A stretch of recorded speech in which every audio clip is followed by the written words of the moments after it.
बिस्मिल्लाहिर्रहमानिर्रहीम। अस्सलाम वालेकुम हाज़रीन। अज इस प्रोग्राम दे विच मैनू जो जिम्मेदारी सौंपी गई है, मैं महसूस करता हाँ कि मेरे अल्फाज इस लायक नहीं हैं कि मैं एडिया वड्डियां शख्सियत का वेलकम कर सकां, पर फिर भी मैंने ये जिम्मेदारी दी गई है, इसलिए मैं इन्हां शख्सियत को तुहाडे रूबरू तुहाडे नाल मुतारिफ कराउण दे लई हाजिर हाँ। मैं बहुत ही अदब सत्कार दे नाल वेलकम करता हाँ साडे अज दे मुख मेहमान जनाब डॉक्टर नवेद असलम साहब नूं, जिहड़े कि कार्डियोलॉजिस्ट हैं, प्रोफैसर TMC लुधियाना के अंदर अपनी खिदमात अंजाम दे रहे हैं। शहर मालेरकोटला का नाम उन्होंने बहुत दूर तक रोशन किया है।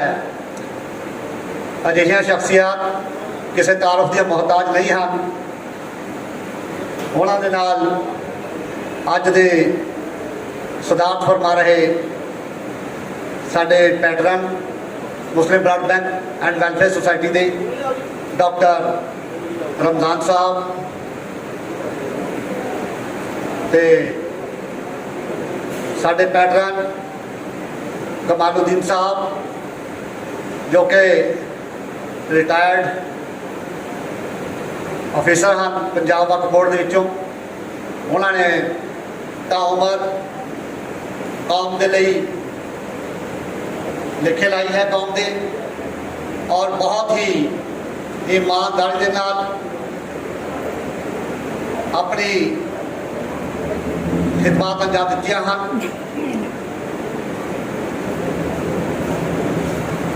अब्दुल हमीद साहब ये भी मुस्लिम ब्लड बैंक की सरपरस्ती फरमा रहे हैं। उन्होंने एजुकेशन के फील्ड के विच अपनी खिदमत अंजाम दित्तियां हैं। उन्होंने नाल मोहम्मद नसीर साहब हैं जो कि बतौर पैटरन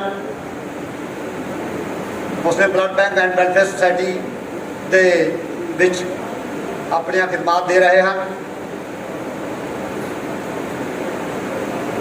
अज के खसूसी मेहमान के तौर पर तशरीफ फरमान साडे दरम्यान मुफ्ती इरतकाउल हसन साहब कांगलवी, मुफ्ती आजम पंजाब, जो कि किसी भी तारुफ के मोहताज नहीं हैं। इन्हों असी तकरीबन आए दिन सोशल मीडिया के ऊपर सुनते हाँ। साडी कौम की सरपरस्ती फरमा रहे हैं। अल्हम्दुलिल्लाह बहुत ही खुदादार सलाहियत के मालिक हैं। पूरा पंजाब इन्हां दियां खिदमात तो सरफराज हो रहा है। शहर दियां मोहतबर शख्सियत जो इत्थे तशरीफ फरमा हैं, मुख्तलिफ तंजीमां के मैंबरान,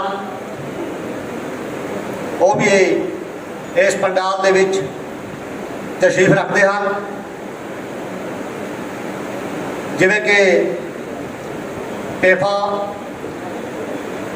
one for humanity, amity welfare society registered, Sahara welfare society registered, बैतुल माल, कच्चा कोट, मस्जिद हाजी शादी, मिलत फाउंडेशन फॉर एजुकेशन और होर भी बहुत सारिया संस्थावां दे मैंबरान, अहदेदारान इत्थे तशरीफ रखते हैं। मैं इन्हां सारिआं नूं मुस्लिम ब्लड बैंक वालों ਦਿਲ ਦੀਆਂ ਗਹਿਰਾਈਆਂ ਤੋਂ ਜੀ ਆਇਆਂ ਆਖਦਾ ਹਾਂ, ਇਹਨਾਂ ਦਾ ਵੈਲਕਮ ਕਰਦਾ ਹਾਂ। ਬਹੁਤ ਸ਼ੁਕਰੀਆ। ਬਹੁਤ ਬਹੁਤ ਸ਼ੁਕਰੀਆ ਡਾਕਟਰ ਸ਼ਫੀਕ ਸਾਹਿਬ। ਅੱਜ ਅਸੀਂ ਇੱਥੇ Muslim blood bank and welfare society ਦੇ ਸੱਦੇ ਦੇ ਉੱਤੇ ਇਕੱਤਰ ਹੋਏ ਹਾਂ। ਸਾਡਾ ਅੱਜ ਦਾ ਜਿਹੜਾ ਮੌਜੂ ਹੈ ਉਹ ਹੈ ਸਭ ਦੀ ਈਦ ਸਭ ਦੇ ਲਈ। ਇਸੇ ਸੋਚ ਔਰ ਫਿਕਰ ਨੂੰ ਲੈ ਕੇ ਤੁਹਾਨੂੰ ਦਾਵਤਨਾਮਾ ਭੇਜਿਆ ਗਿਆ ਸੀ।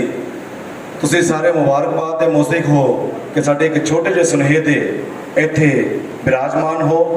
ਮੁਸਲਿਮ blood bank and welfare society registered Malerkotla ਬਹੁਤ ਪੁਰਾਣੀ ਸੁਸਾਇਟੀ ਨਹੀਂ ਹੈ, ਪਰ ਇਸ ਦੇ ਕਾਰਨਾਮੇ ਬਹੁਤ ਵੱਡੇ ਹਨ।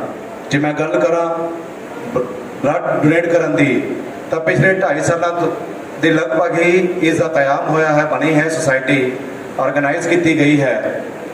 ਮਾਲੇਰਕੋਟਲਾ ਦੇ ਕੁਝ ਨੌਜਵਾਨਾਂ ਨੂੰ ਖਿਆਲ ਆਇਆ ਕਿ ਅਸੀਂ ਆਪਣੇ ਸਮਾਜ ਦੇ ਵਿੱਚ ਦੇਖਦੇ ਹਾਂ ਕਿ ਜਦੋਂ ਕੋਈ ਪੇਸ਼ੈਂਟ ਹਸਪੀਟਲ ਦੇ ਵਿੱਚ ਜਾਂਦਾ ਹੈ, ਐਮਰਜੈਂਸੀ ਕਿਸੇ ਕਾਰਨ ਕਰਕੇ ਉਸ ਨੂੰ ਬਲੱਡ ਦੀ ਜ਼ਰੂਰਤ ਪੈਂਦੀ ਹੈ, ਜਾਂ ਕੋਈ ਦੁਰਘਟਨਾ ਹੁੰਦੀ ਹੈ, ਪੇਸ਼ੈਂਟ ਨੂੰ ਬਲੱਡ ਦੀ ਜ਼ਰੂਰਤ ਪੈਂਦੀ ਹੈ, ਤਾਂ ਹਸਪੀਟਲ ਵਾਲੇ ਕਹਿ ਦਿੰਦੇ ਹਨ ਕਿ ਸਾਡੇ ਕੋਲ ਇਹ ਵਾਲਾ ਯੂਨਿਟ ਮੌਜੂਦ ਨਹੀਂ ਹੈ ਜੋ ਤੁਹਾਨੂੰ ਰਿਕੁਆਇਰਡ ਹੈ। ਪਰੇਸ਼ਾਨ ਆਦਮੀ ਇੱਧਰ ਉੱਧਰ ਭੱਜਣਾ ਸ਼ੁਰੂ ਕਰਦਾ ਹੈ, ਦੋਸਤਾਂ ਮਿੱਤਰਾਂ ਨੂੰ ਕਾਲ ਕਰਦਾ ਹੈ, ਰਿਸ਼ਤੇਦਾਰਾਂ ਨੂੰ ਕਾਲ ਕਰਦਾ ਹੈ। ਜ਼ਿਆਦਾਤਰ ਇਸ ਤਰ੍ਹਾਂ ਹੁੰਦਾ ਹੈ ਕਿ ਉਸ ਨੂੰ ਜਿਹੜਾ ਯੂਨਿਟ ਹੈ ਅਵੇਲੇਬਲ ਨਹੀਂ ਹੁੰਦਾ। ਸੋ ਇਸੇ ਸੋਚ ਨੂੰ ਅੱਗੇ ਰੱਖਦੇ ਹੋਏ ਕੁਝ ਨੌਜਵਾਨਾਂ ਨੇ ਇੱਕ ਸੁਸਾਇਟੀ ਬਣਾਉਣ ਦਾ ਸੁਪਨਾ ਦੇਖਿਆ ਕਿ ਅਸੀਂ ਇੱਕ ਇਸ ਤਰ੍ਹਾਂ ਦੀ ਸੁਸਾਇਟੀ ਬਣਾਉਣੀ ਹੈ ਜੋ ਇਸ ਤਰ੍ਹਾਂ ਐਮਰਜੈਂਸੀ ਦੇ ਹਾਲਾਤ ਦੇ ਵਿੱਚ ਕਿਸੇ ਵੀ ਪੇਸ਼ੈਂਟ ਨੂੰ ਬਿਨਾਂ ਕਿਸੇ ਸਵਾਰਥ ਤੋਂ, ਬਿਨਾਂ ਕਿਸੇ ਲੋਭ ਲਾਲਚ ਤੋਂ, ਬਿਨਾਂ ਕਿਸੇ ਰਿਸ਼ਤੇਦਾਰੀ ਤੋਂ, ਜਾਣ ਪਹਿਚਾਣ ਤੋਂ ਵੀ ਬਲੱਡ ਮੁਹੱਈਆ ਕਰਵਾ ਸਕੇ। ਸੋ ਉਸੇ ਸੋਚ ਦਾ ਬੀਜ ਬੀਜਿਆ ਹੋਇਆ ਅੱਜ ਤੁਹਾਡੇ ਸਾਹਮਣੇ ਇਸ ਪਲੇਟਫਾਰਮ ਦੇ ਉੱਪਰ ਖੜਾ ਹੈ। ਹਜ਼ਾਰਾਂ ਯੂਨਿਟ ਮੁਸਲਿਮ ਬਲੱਡ ਬੈਂਕ ਦੇ ਵਲੰਟੀਅਰਸ ਜਿਹੜੇ ਡੋਨੇਟ ਕਰ ਚੁੱਕੇ ਨੇ। ਮਾਲੇਰਕੋਟਲਾ ਦੇ ਵਿੱਚ ਹੀ ਇਹਨਾਂ ਨੇ ਆਪਣੀਆਂ ਸੇਵਾਵਾਂ ਨਹੀਂ ਦਿੱਤੀਆਂ, ਲੁਧਿਆਣਾ ਦੇ ਵਿੱਚ, ਚੰਡੀਗੜ੍ਹ ਦੇ ਵਿੱਚ, ਪਟਿਆਲਾ ਦੇ ਵਿੱਚ, ਹੋਰ ਵੀ ਬਹੁਤ ਸਾਰੇ ਸ਼ਹਿਰਾਂ ਦੇ ਵਿੱਚ ਆਪਣੀਆਂ ਸੇਵਾਵਾਂ ਦੇ ਚੁੱਕੇ ਨੇ। ਲਗਾਤਾਰ ਇਹ ਸੇਵਾਵਾਂ ਜਾਰੀ ਨੇ। ਤੁਹਾਡੇ ਸਾਹਮਣੇ ਵੀਡੀਓ ਵੀ ਪਲੇ ਹੋ ਰਹੀ ਹੈ, ਇਹ ਕੁਝ ਦਿਨ ਪਹਿਲਾਂ ਦੀ ਹੈ ਜਿਹੜੇ ਵਲੰਟੀਅਰਸ ਦੇ ਕੇ ਆਏ। ਮੈਨੂੰ ਖੁਸ਼ੀ ਦੀ ਗੱਲ ਹੈ ਕਿ ਜਿਹੜੇ ਵਲੰਟੀਅਰਸ ਤੁਹਾਡੇ ਸਾਹਮਣੇ ਇੱਥੇ ਭੱਜੇ ਫਿਰ ਰਹੇ ਨੇ, ਇਹਨਾਂ ਵਿੱਚੋਂ ਕੁਝ ਵਲੰਟੀਅਰ ਅੱਜ ਵੀ ਆਪਣਾ ਫੋਨ ਲੋੜਵੰਦਾਂ ਨੂੰ ਦਾਨ ਕਰਕੇ ਆਏ।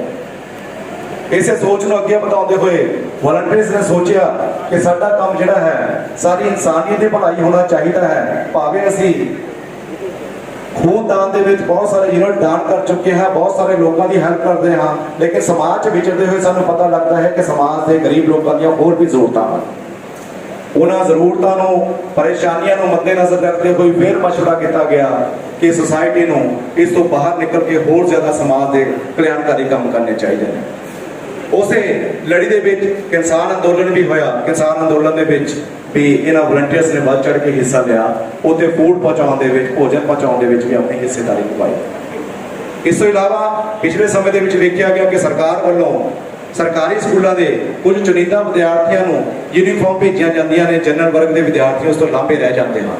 ਜਦ ਦੇਖੀਏ ਏਡਡ ਸਕੂਲਾਂ ਦੇ ਜਾਂ ਪ੍ਰਾਈਵੇਟ ਸਕੂਲਾਂ ਦੇ ਵਿੱਚ ਵੀ ਬਹੁਤ ਸਾਰੇ ਜਿਹੜੇ ਛੋਟੇ ਸਕੂਲ ਸਾਡੇ ਸ਼ਹਿਰਾਂ ਦੇ ਵਿੱਚ ਚੱਲਦੇ ਹਨ, ਬਹੁਤ ਸਾਰੇ ਗਰੀਬ ਵਿਦਿਆਰਥੀ ਹੁੰਦੇ ਨੇ ਜਿਨ੍ਹਾਂ ਕੋਲ ਯੂਨੀਫਾਰਮਸ ਨਹੀਂ ਹੁੰਦੀਆਂ। ਬੱਚੇ ਇਸੇ ਸ਼ਰਮ ਦੇ ਮਾਰੇ ਸਕੂਲ ਦੇ ਵਿੱਚ ਪੜ੍ਹਨ ਨਹੀਂ ਜਾਂਦੇ ਕਿ ਸਾਡੀ ਜਿਹੜੀ ਯੂਨੀਫਾਰਮ ਹੈ ਮੁਕੰਮਲ ਨਹੀਂ ਹੈ। ਪੜ੍ਹਨਾ ਚਾਹੁੰਦੇ ਨੇ ਲੇਕਿਨ ਸ਼ਰਮ ਆਉਂਦੀ ਹੈ ਕਿ ਸਾਡੇ ਨਾਲ ਦੇ ਜਿਹੜੇ ਵਿਦਿਆਰਥੀ ਹਨ ਉਹ ਮੁਕੰਮਲ ਯੂਨੀਫਾਰਮ ਦੇ ਵਿੱਚ ਆਉਂਦੇ ਹਨ, ਪਰ ਸਾਡੇ ਮਾਂ-ਬਾਪ ਨੂੰ ਅਸੀਂ ਬਹੁਤ ਵਾਰ ਕਿਹਾ ਹੈ ਉਹ ਮਜਬੂਰੀ ਬਸ ਯੂਨੀਫਾਰਮ ਮੁਕੰਮਲ ਨਹੀਂ ਲੈ ਕੇ ਦੇ ਸਕਦੇ। So Muslim blood bank and welfare society registered Malerkotla ਨੇ ਬੀੜਾ ਉਠਾਇਆ ਕਿ ਇਸ ਤਰ੍ਹਾਂ ਦੇ ਵਿਦਿਆਰਥੀਆਂ ਦੀ ਇੱਕ ਲਿਸਟ ਤਿਆਰ ਕੀਤੀ ਜਾਵੇ।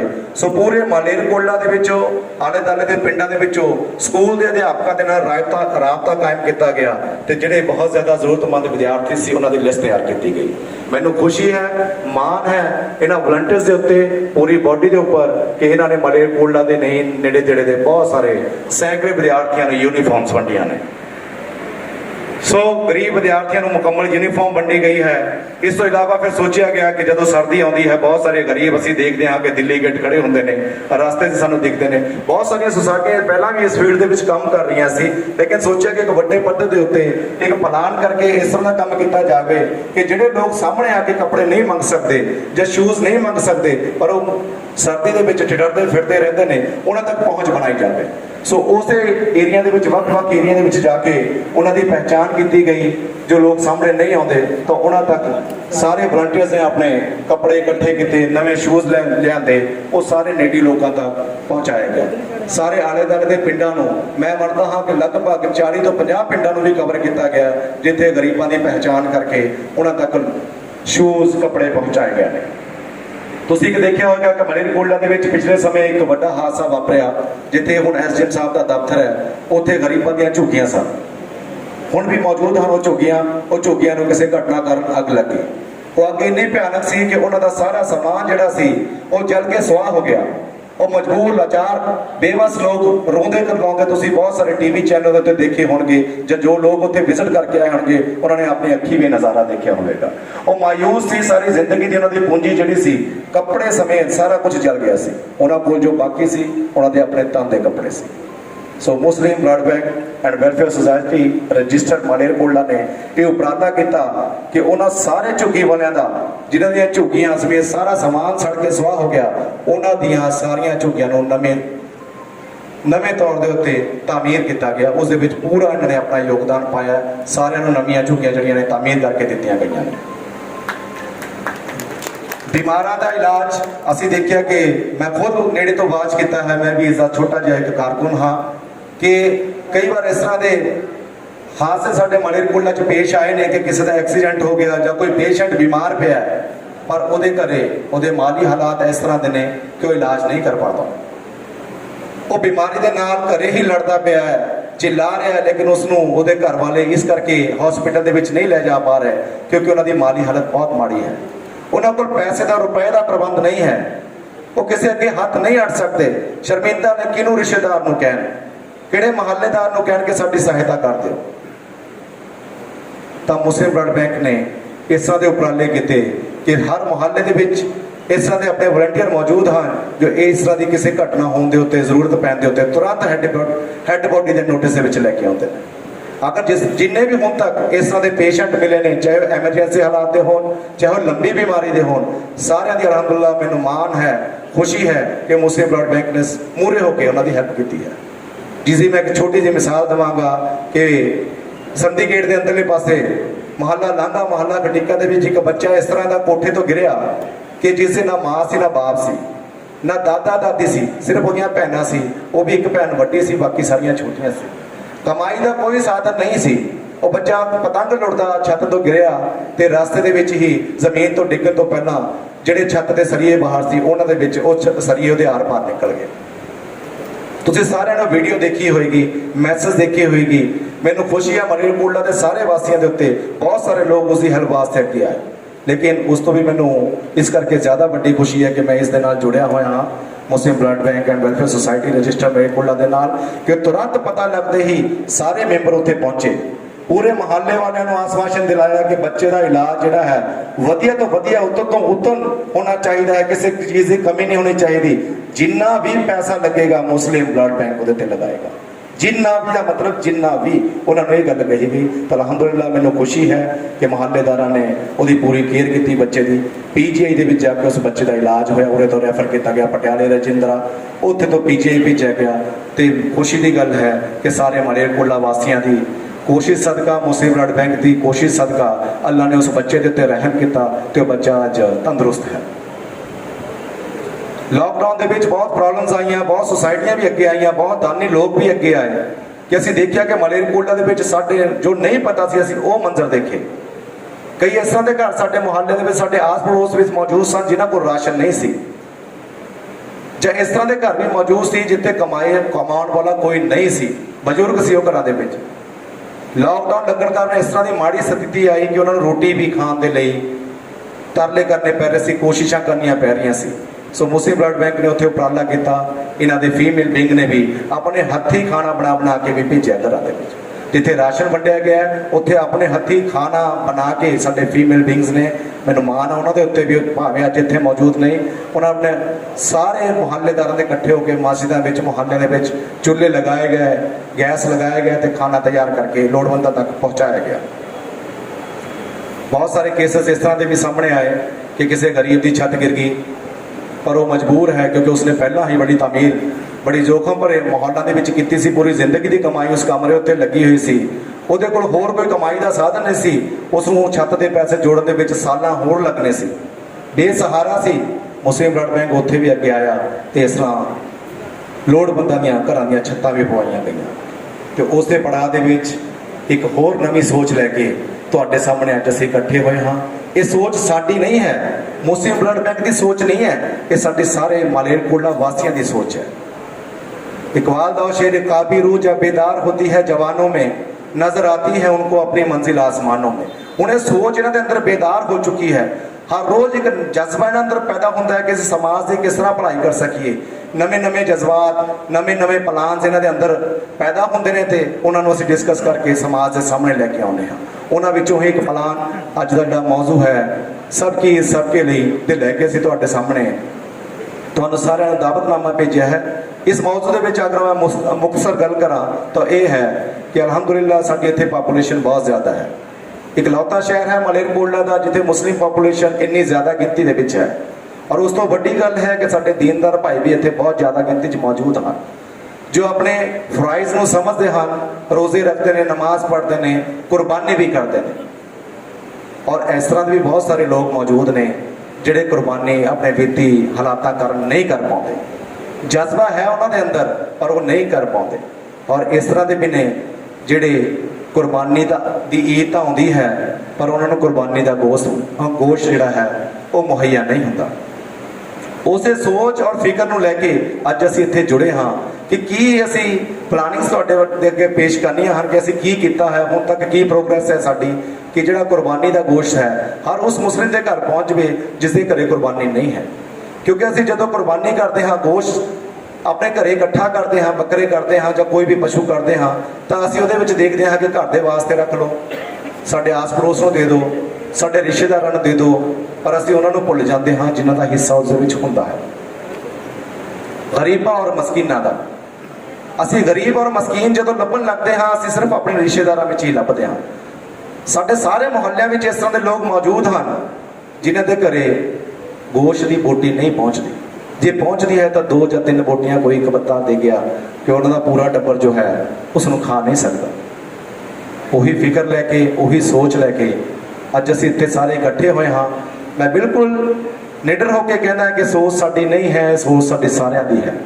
ਸਾਰਿਆਂ ਦੇ ਤਾਵਨ ਨਾਲ ਹੀ ਸਾਰਾ ਕੁਝ ਹੋ ਸਕਦਾ। ਭਾਵੇਂ ਹੁਣ ਤੱਕ Muslim blood bank and welfare society registered Malerkotla ਨੇ ਜਿੰਨੇ ਵੀ ਕੰਮ ਕੀਤੇ ਨੇ ਬਾਹਰੀ ਤਾਵਨ ਕੋਈ ਨਹੀਂ ਲਿਆ। ਜਿੰਨਾ ਵੀ ਫਾਈਨਾਂਸ ਲੱਗਿਆ ਹੈ, ਜਿੰਨਾ ਵੀ ਪੈਸਾ ਲੱਗਿਆ ਹੈ, ਸਾਰੇ ਵਲੰਟੀਅਰ ਆਪਣੀ ਨੇਕ ਕਮਾਈ ਦੇ ਵਿੱਚੋਂ ਹਿੱਸਾ ਪਾਉਂਦੇ ਨੇ। ਹੈੱਡ ਬਾਡੀ ਦੇ ਮੈਂਬਰ ਬੈਠੇ ਨੇ, ਵੱਧ ਤੋਂ ਵੱਧ ਤਾਵਨ ਕਰਦੇ ਨੇ।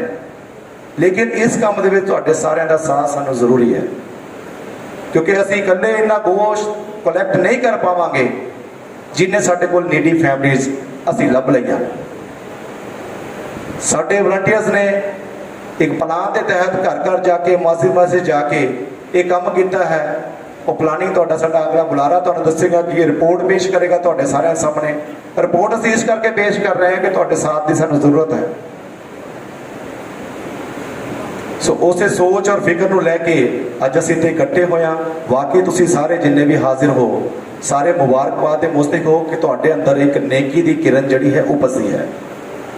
ਤੁਹਾਨੂੰ ਇੱਕ ਕਾਰਡ ਭੇਜਿਆ ਗਿਆ, ਕਿਸੇ ਨੂੰ ਆਨਲਾਈਨ ਭੇਜਿਆ ਗਿਆ, ਕਿਸੇ ਨੂੰ ਹਾਰਡ ਕਾਪੀ ਭੇਜੀ ਗਈ ਹੈ, ਕਿਸੇ ਨੂੰ ਫੋਨ ਤੇ ਸੰਦੇਸ਼ ਦਿੱਤਾ ਗਿਆ ਹੈ। ਤੁਸੀਂ ਸਾਰਿਆਂ ਨੇ ਟੌਪਿਕ, ਵਿਸ਼ਾ, ਸਿਰਲੇਖ, ਮੌਜੂ ਪੜ੍ਹਿਆ ਹੈ ਕਿ ਸਭ ਕੀ ਈਦ ਸਭ ਕੇ ਸਾਥ। ਤੁਹਾਡੇ ਅੰਦਰ ਇੱਕ ਨੇਕੀ ਦੀ ਚਿੰਗਾਰੀ ਜਿੰਦਾ ਹੈ। ਤੁਸੀਂ ਇੱਥੇ ਪਹੁੰਚੇ ਹੋ ਉਸ ਸੋਚ ਔਰ ਫਿਕਰ ਦੇ ਵਿੱਚ ਆਪਣਾ ਯੋਗਦਾਨ ਪਾਉਣ ਦੇ ਲਈ। ਤੁਹਾਡਾ ਇੱਥੇ ਆਉਣਾ ਹੀ ਮੈਂ ਮੰਨਦਾ ਹਾਂ ਕਿ ਇਹ ਬਸ ਨਹੀਂ ਹੈ ਕਿ ਬਹੁਤ ਹੋ ਗਿਆ ਤੁਸੀਂ ਇੱਥੇ ਆ ਗਏ, ਤੁਸੀਂ ਹਿੱਸਾ ਪਾ ਲਿਆ, ਆਪਣੀ ਪਾਰਟਿਸਿਪੇਸ਼ਨ ਕੀਤੀ, ਦੈਟਸ ਆਲ।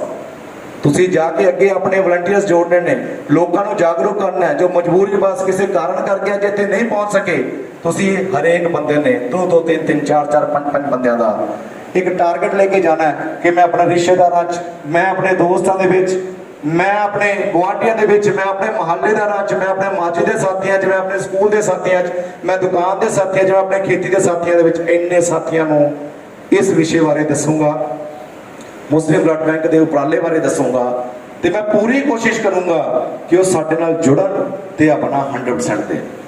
ਇਸ ਤੋਂ ਪਹਿਲਾਂ ਹੋਰ ਜ਼ਿਆਦਾ ਅੱਗੇ ਆਪਾਂ ਪ੍ਰੋਗਰਾਮ ਨੂੰ ਵਧਾਈਏ। ਮੈਂ ਬਹਿਸ ਸੈਰੇਮਨੀ ਕਰਨਾ ਚਾਹਾਂਗਾ ਸਾਡੇ ਦਰਮਿਆਨ ਮੌਜੂਦ ਹਨ।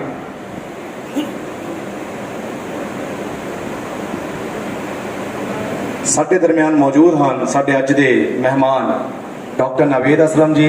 ਕਿਸੇ ਜਾਣ ਪਹਿਚਾਣ ਦੇ ਮੁਹਤਾਜ ਨਹੀਂ ਹਨ, ਡਾਕਟਰੀ ਲਾਈਨ ਦੇ ਵਿੱਚ ਪ੍ਰੋਫੈਸਰ ਹਨ ਔਰ ਹਿੰਦੁਸਤਾਨ ਦੀਆਂ ਬਹੁਤ ਸਾਰੀਆਂ ਸੁਸਾਇਟੀਆਂ ਦੇ ਨਾਲ, ਇਹ ਸਮਾਜਿਕ ਸੁਸਾਇਟੀ ਦੇ ਨਾਲ, ਡਾਕਟਰੀ ਸੁਸਾਇਟੀ ਦੇ ਨਾਲ ਸਿੱਧੇ ਤੌਰ ਤੇ ਜੁੜੇ ਹੋਏ ਹਨ।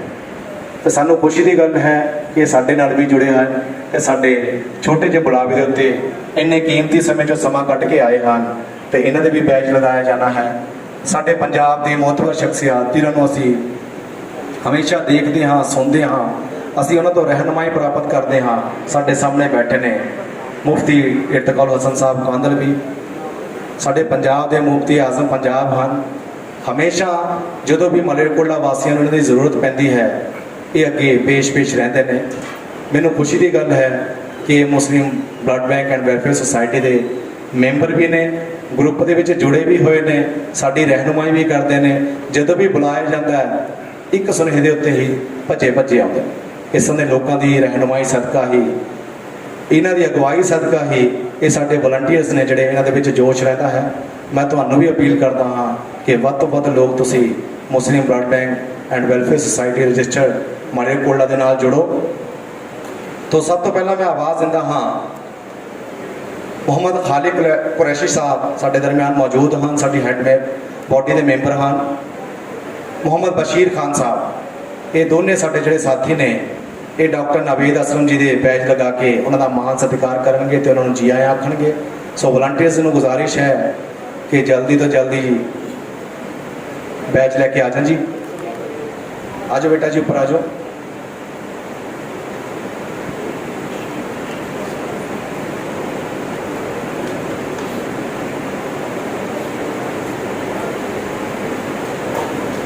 ਸਾਡੀ ਹੈਡ ਬੋਡੀ ਦੇ ਮੈਂਬਰ ਮੁਹੰਮਦ ਅਬਦੁਲ ਖਾਲਿਕ ਕੁਰੈਸ਼ੀ ਸਾਹਿਬ, ਬਸ਼ੀਰ ਖਾਨ ਸਾਹਿਬ, ਇਹ ਦੋਨੇ ਸਾਡੇ ਜਿਹੜੇ ਸੀਨੀਅਰ ਮੈਂਬਰ ਹਨ। ਸਾਡੇ ਅੱਜ ਦੇ ਮੁੱਖ ਮਹਿਮਾਨ ਡਾਕਟਰ ਨਾਵੇਦ ਅਸਲਮ ਜੀ ਦੇ ਬੈਜ ਲਗਾ ਕੇ ਉਹਨਾਂ ਦਾ ਮਾਣ ਸਤਿਕਾਰ ਕਰਦੇ ਹੋਏ ਉਹਨਾਂ ਨੂੰ ਜੀ ਆਇਆਂ ਆਖਦੇ ਹੋਏ, ਇਸ ਤੋਂ ਬਾਅਦ ਮੈਂ ਆਵਾਜ਼ ਦੇਵਾਂਗਾ ਸੇਠ ਅਬਦੁਲ ਹਮੀਦ ਸਾਹਿਬ, ਮੁਹੰਮਦ ਅਖਤਰ ਸਾਹਿਬ, ਇਹ ਦੋਨੇ ਇਹ ਵੀ ਸਟੇਜ ਦੇ ਲਾਗੇ ਆ ਜਾਣ ਜੀ ਤਾਂ ਕਿ ਸਮੇਂ ਦੀ ਥੋੜੀ ਜਿਹੀ ਬੱਚਤ ਹੋ ਸਕੇ।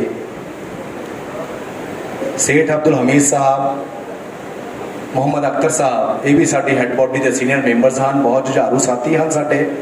ਇਹ ਸਾਡੇ ਮੁਫਤੀ ਇਰਤਕਾਲ ਹਸਨ ਸਾਹਿਬ ਕਾਂਦਲਵੀ ਜੀ ਦੇ ਬੈਚ ਲਗਾ ਕੇ ਉਹਨਾਂ ਨੂੰ ਜੀ ਆਇਆਂ ਆਖਣਗੇ।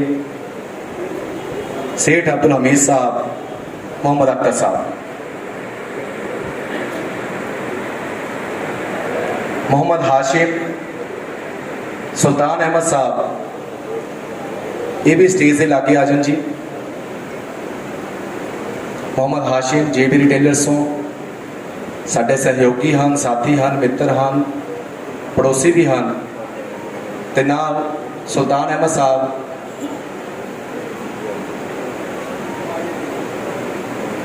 ਇਹ ਡਾਕਟਰ ਮੁਹੰਮਦ ਰਮਜ਼ਾਨ ਸਾਹਿਬ ਦੇ ਬੈਜ ਲਗਾ ਕੇ ਉਹਨਾਂ ਦਾ ਸਤਿਕਾਰ ਕਰਨਗੇ। ਡਾਕਟਰ ਸਾਹਿਬ ਸਾਡੀ Muslim blood bank and welfare society ਦੇ ਪ੍ਰਧਾਨ ਹਨ, ਸਾਡੀ ਯੋਗ ਅਗਵਾਈ ਕਰਦੇ ਹਨ। ਜਿੱਥੇ ਵੀ ਜ਼ਰੂਰਤ ਹੁੰਦੀ ਹੈ, ਭਾਵੇਂ ਕਿੰਨਾ ਵੀ ਸਮਾਂ ਕਿਉਂ ਨਾ ਲੱਗੇ, ਚਾਹੇ ਰਾਤ ਨੂੰ 12 1 ਵਜੇ ਮੀਟਿੰਗ ਦੇ ਵਿੱਚ ਸਾਰੇ ਮੈਂਬਰਸ, ਸਾਰੇ ਵਲੰਟੀਅਰਸ ਇਹਨਾਂ ਦੀ ਅਗਵਾਈ ਦੇ ਵਿੱਚ ਪੂਰਾ ਸਮਾਂ ਦਿੰਦੇ ਹਨ। ਜਨਾਬ ਅਨਵਾਰ ਜੋਸ਼ੀ ਸਾਹਿਬ, ਸ਼ਹਿਬਾਜ਼ ਸੈਫੀ ਸਾਹਿਬ, ਇਹ ਵੀ ਮੇਰੀ ਆਵਾਜ਼ ਸੁਣਦੇ ਨੇ, ਪਲੀਜ਼ ਸਟੇਜ ਦੇ ਲਾਗੇ ਆ ਜਾਣ ਜੀ। ਅਨਵਾਰ ਜੋਸ਼ੀ ਸਾਹਿਬ, ਸ਼ਹਿਬਾਜ਼ ਸੈਫੀ ਸਾਹਿਬ, ਇਹ ਸਾਡੀ ਸੰਸਥਾ ਦੇ ਜਨਰਲ ਸੈਕਟਰੀ ਨਸੀਰ ਸਾਹਿਬ, ਬੜੇ ਜੁਝਾਰੂ ਹਨ, ਯੰਗ ਹਨ, ਫੁਰਤੀਲੇ ਹਨ, ਪੂਰੀ એનર્ਜੀ ਵਾਲੀ ਸਾਨੂੰ એનર્ਜੀ ਦਿੰਦੇ ਨੇ। ਇਹਨਾਂ ਦੇ ਬੈਜ ਲਗਾਉਣ ਦੀ ਰਸਮ ਅਦਾ ਕਰਨਗੇ ਮੁਹੰਮਦ ਨਸੀਰ ਸਾਹਿਬ ਦੇ ਅਨਵਾਰ ਜੋਸ਼ੀ ਸਾਹਿਬ, ਸ਼ਹਿਬਾਜ਼ ਸੈਫੀ ਸਾਹਿਬ।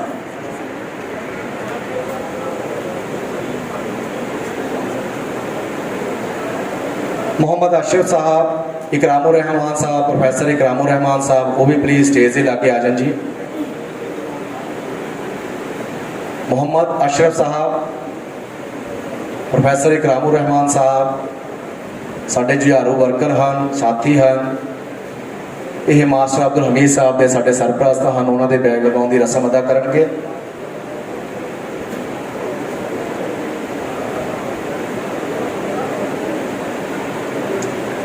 मास्टर गुलरेज आबिद साहब, परवेज फारूकी साहब DP, ये भी स्टेज के लागे आ जान जी। मास्टर गुलरेज आबिद साहब ते परवेज फारूकी DP।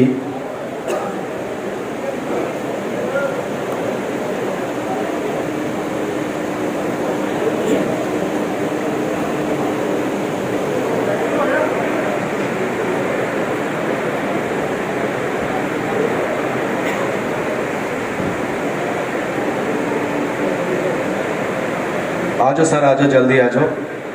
ये साडे सरपरस्त कमालुद्दीन साहब दे बैज लगा के उनका सन्मान करनगे। बेशक इन्हां वड्डियां दियां लीहां ते चलदे होए इन्हां दी योग अगवाई दे विच ही सारे वलंटियर्स दे जोश और मेहनत सदका ही ये सोसाइटी इत्थे तक पहुंची है कि समाज दे विच जिथे भी इन्हां दी जरूरत हुंदी है पेश रहिंदे हन।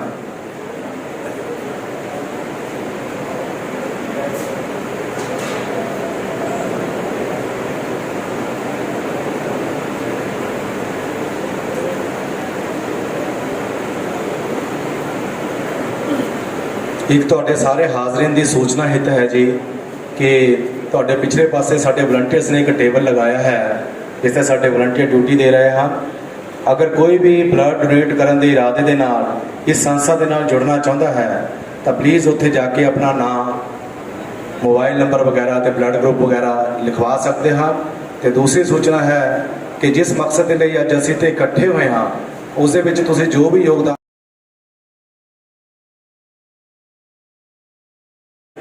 मैं साडे वॉलंटियर मोहम्मद आकिब साहब को गुजारिश करदा कि वो स्टेज के उत्ते आ जान ते अपने मौजू के उत्ते लोगों के नाल अपने ख्यालात का इजहार करन। सफाई के उत्ते इस वॉलंटियर की गलबात है क्योंकि असी देखते हाँ कि साडे समाज दे विच सफाई को ज़्यादा इन्नी इंपोर्टेंस नहीं दी जाती। असी गलियां मुहल्लियां दे विच जाते हाँ, लंघते हाँ, चाहे वो मेन रोड हो चाहे छोटियां गलियां, लिफाफे या दूसरा समान इधर उधर बिखरिया असीं आम देखते हाँ। ਜਦੋਂ ईद आउंदी है तो ਜਿਹੜੇ ਸਾਡੇ ਹੋਰ ਸ਼ਹਿਰ ਵਾਸੀ ਹਨ ਉਹਨਾਂ ਨੂੰ ਬੜੀ ਦਿੱਕਤ ਦਾ ਸਾਹਮਣਾ ਕਰਨਾ ਪੈਂਦਾ ਹੈ ਕਿ ਅਸੀਂ ਜਿਹੜੀ ਵੇਸਟੇਜ ਹੁੰਦੀ ਹੈ ਜਾਨਵਰਾਂ ਦੀ ਉਹ ਆਪਣੀ ਮਰਜ਼ੀ ਨਾਲ ਜਿੱਥੇ ਚਾਹੁੰਦੇ ਆ ਉੱਥੇ ਸਿੱਟ ਦਿੰਦੇ ਆ ਔਰ ਕਈ ਦਿਨ ਉੱਥੇ ਪਈ ਰਹਿੰਦੀ ਹੈ, ਸੜਦੀ ਰਹਿੰਦੀ ਹੈ ਤੇ ਲੋਕਾਂ ਨੂੰ ਪਰੇਸ਼ਾਨੀ ਹੁੰਦੀ ਹੈ ਤੇ ਉਹਦਾ ਹੱਲ ਕੀ ਕਰਨਾ ਚਾਹੀਦਾ ਹੈ ਇਹੀ ਸੋਚ ਲੈ ਕੇ ਤੁਹਾਡੇ ਸਾਹਮਣੇ ਹਾਜ਼ਰ ਹੈ ਮੁਹੰਮਦ ਆਕਿਬ।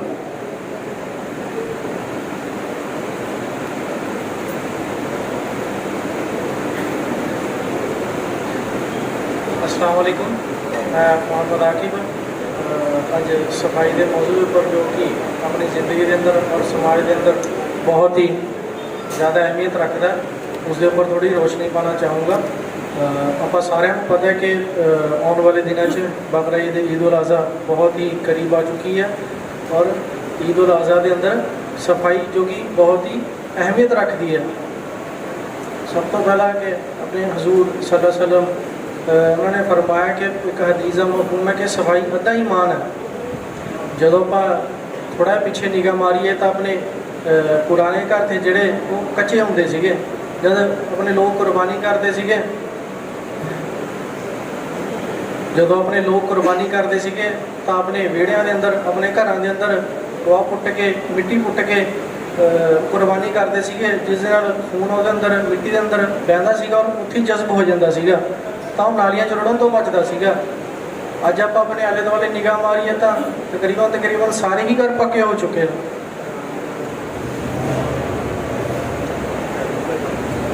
आप 1-2 मिनट रुकांगे क्योंकि अजान का समा हो गया, अजान भी हो रही है। आले दुआले निगाह मारीए तो अपने सारे घर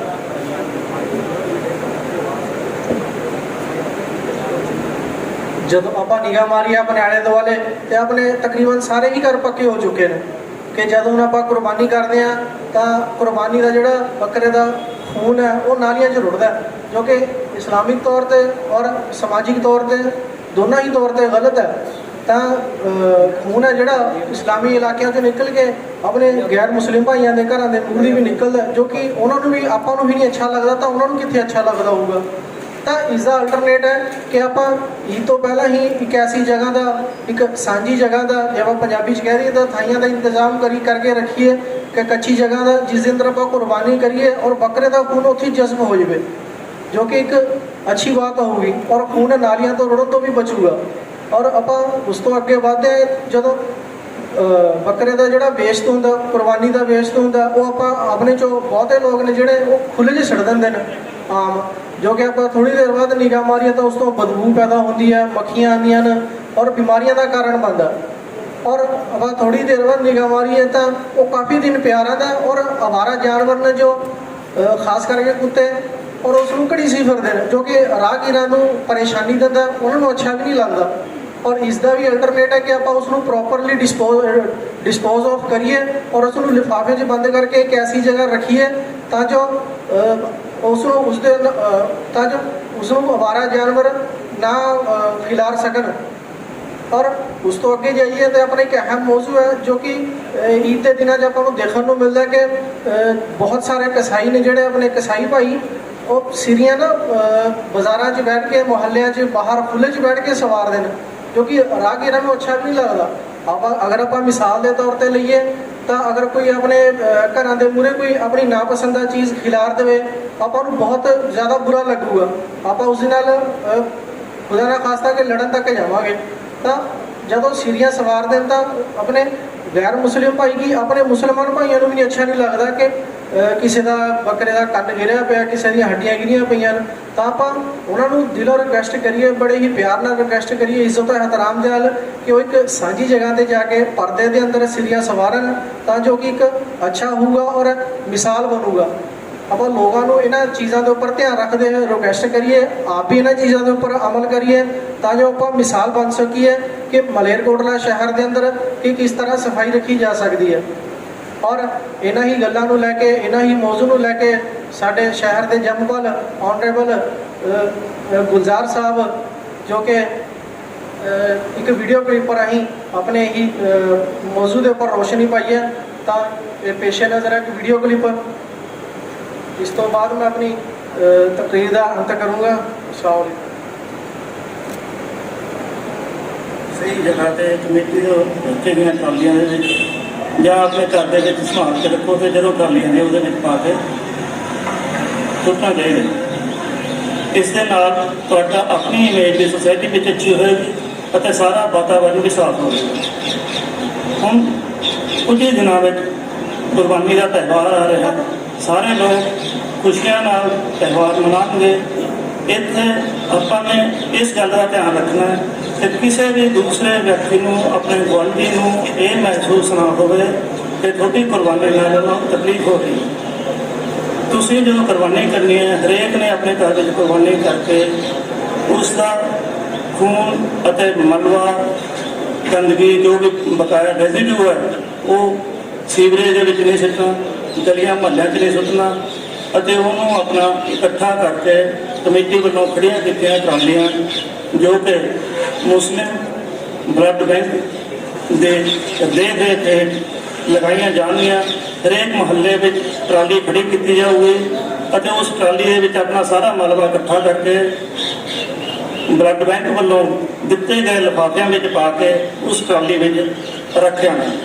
ਉਹ ਇਹਨਾਂ ਦੀ ਜ਼ਿੰਮੇਵਾਰੀ ਹੋਵੇਗੀ ਇਹ ਟਰਾਲੀਆਂ ਨੂੰ ਲਿਜਾ ਕੇ ਕਿਸੇ ਪ੍ਰੋਪਰ ਜਗ੍ਹਾ 'ਤੇ ਡਿਸਪੋਜ਼ ਆਫ ਕਰਨਗੇ, ਤੇ ਇਹਦੇ ਨਾਲ ਤੁਹਾਡੀ ਆਪਣੀ ਵੀ ਇਮੇਜ ਅੱਛੀ ਹੋਵੇਗੀ ਅਤੇ ਸਾਰੇ ਹਰੇਕ ਆਦਮੀ ਤੁਹਾਨੂੰ ਸਿਫਤ ਕਰੇਗਾ ਕਿ ਇਹ ਸਫਾਈ ਕਿੰਨੀ ਅੱਛੀ ਕੀਤੀ ਹੈ ਇਹਨਾਂ ਨੇ। ਥਾਂ ਥਾਂ 'ਤੇ ਬੂਟੇ ਲਗਾਓ, ਬੂਟਿਆਂ ਨੂੰ ਜਿਹੜੇ ਲੱਗੇ ਉਹਨਾਂ ਨੂੰ ਮੇਨਟੇਨ ਕਰੋ ਤਾਂ ਕਿ ਵਾਤਾਵਰਨ ਸ਼ੁੱਧ ਰਹੇ।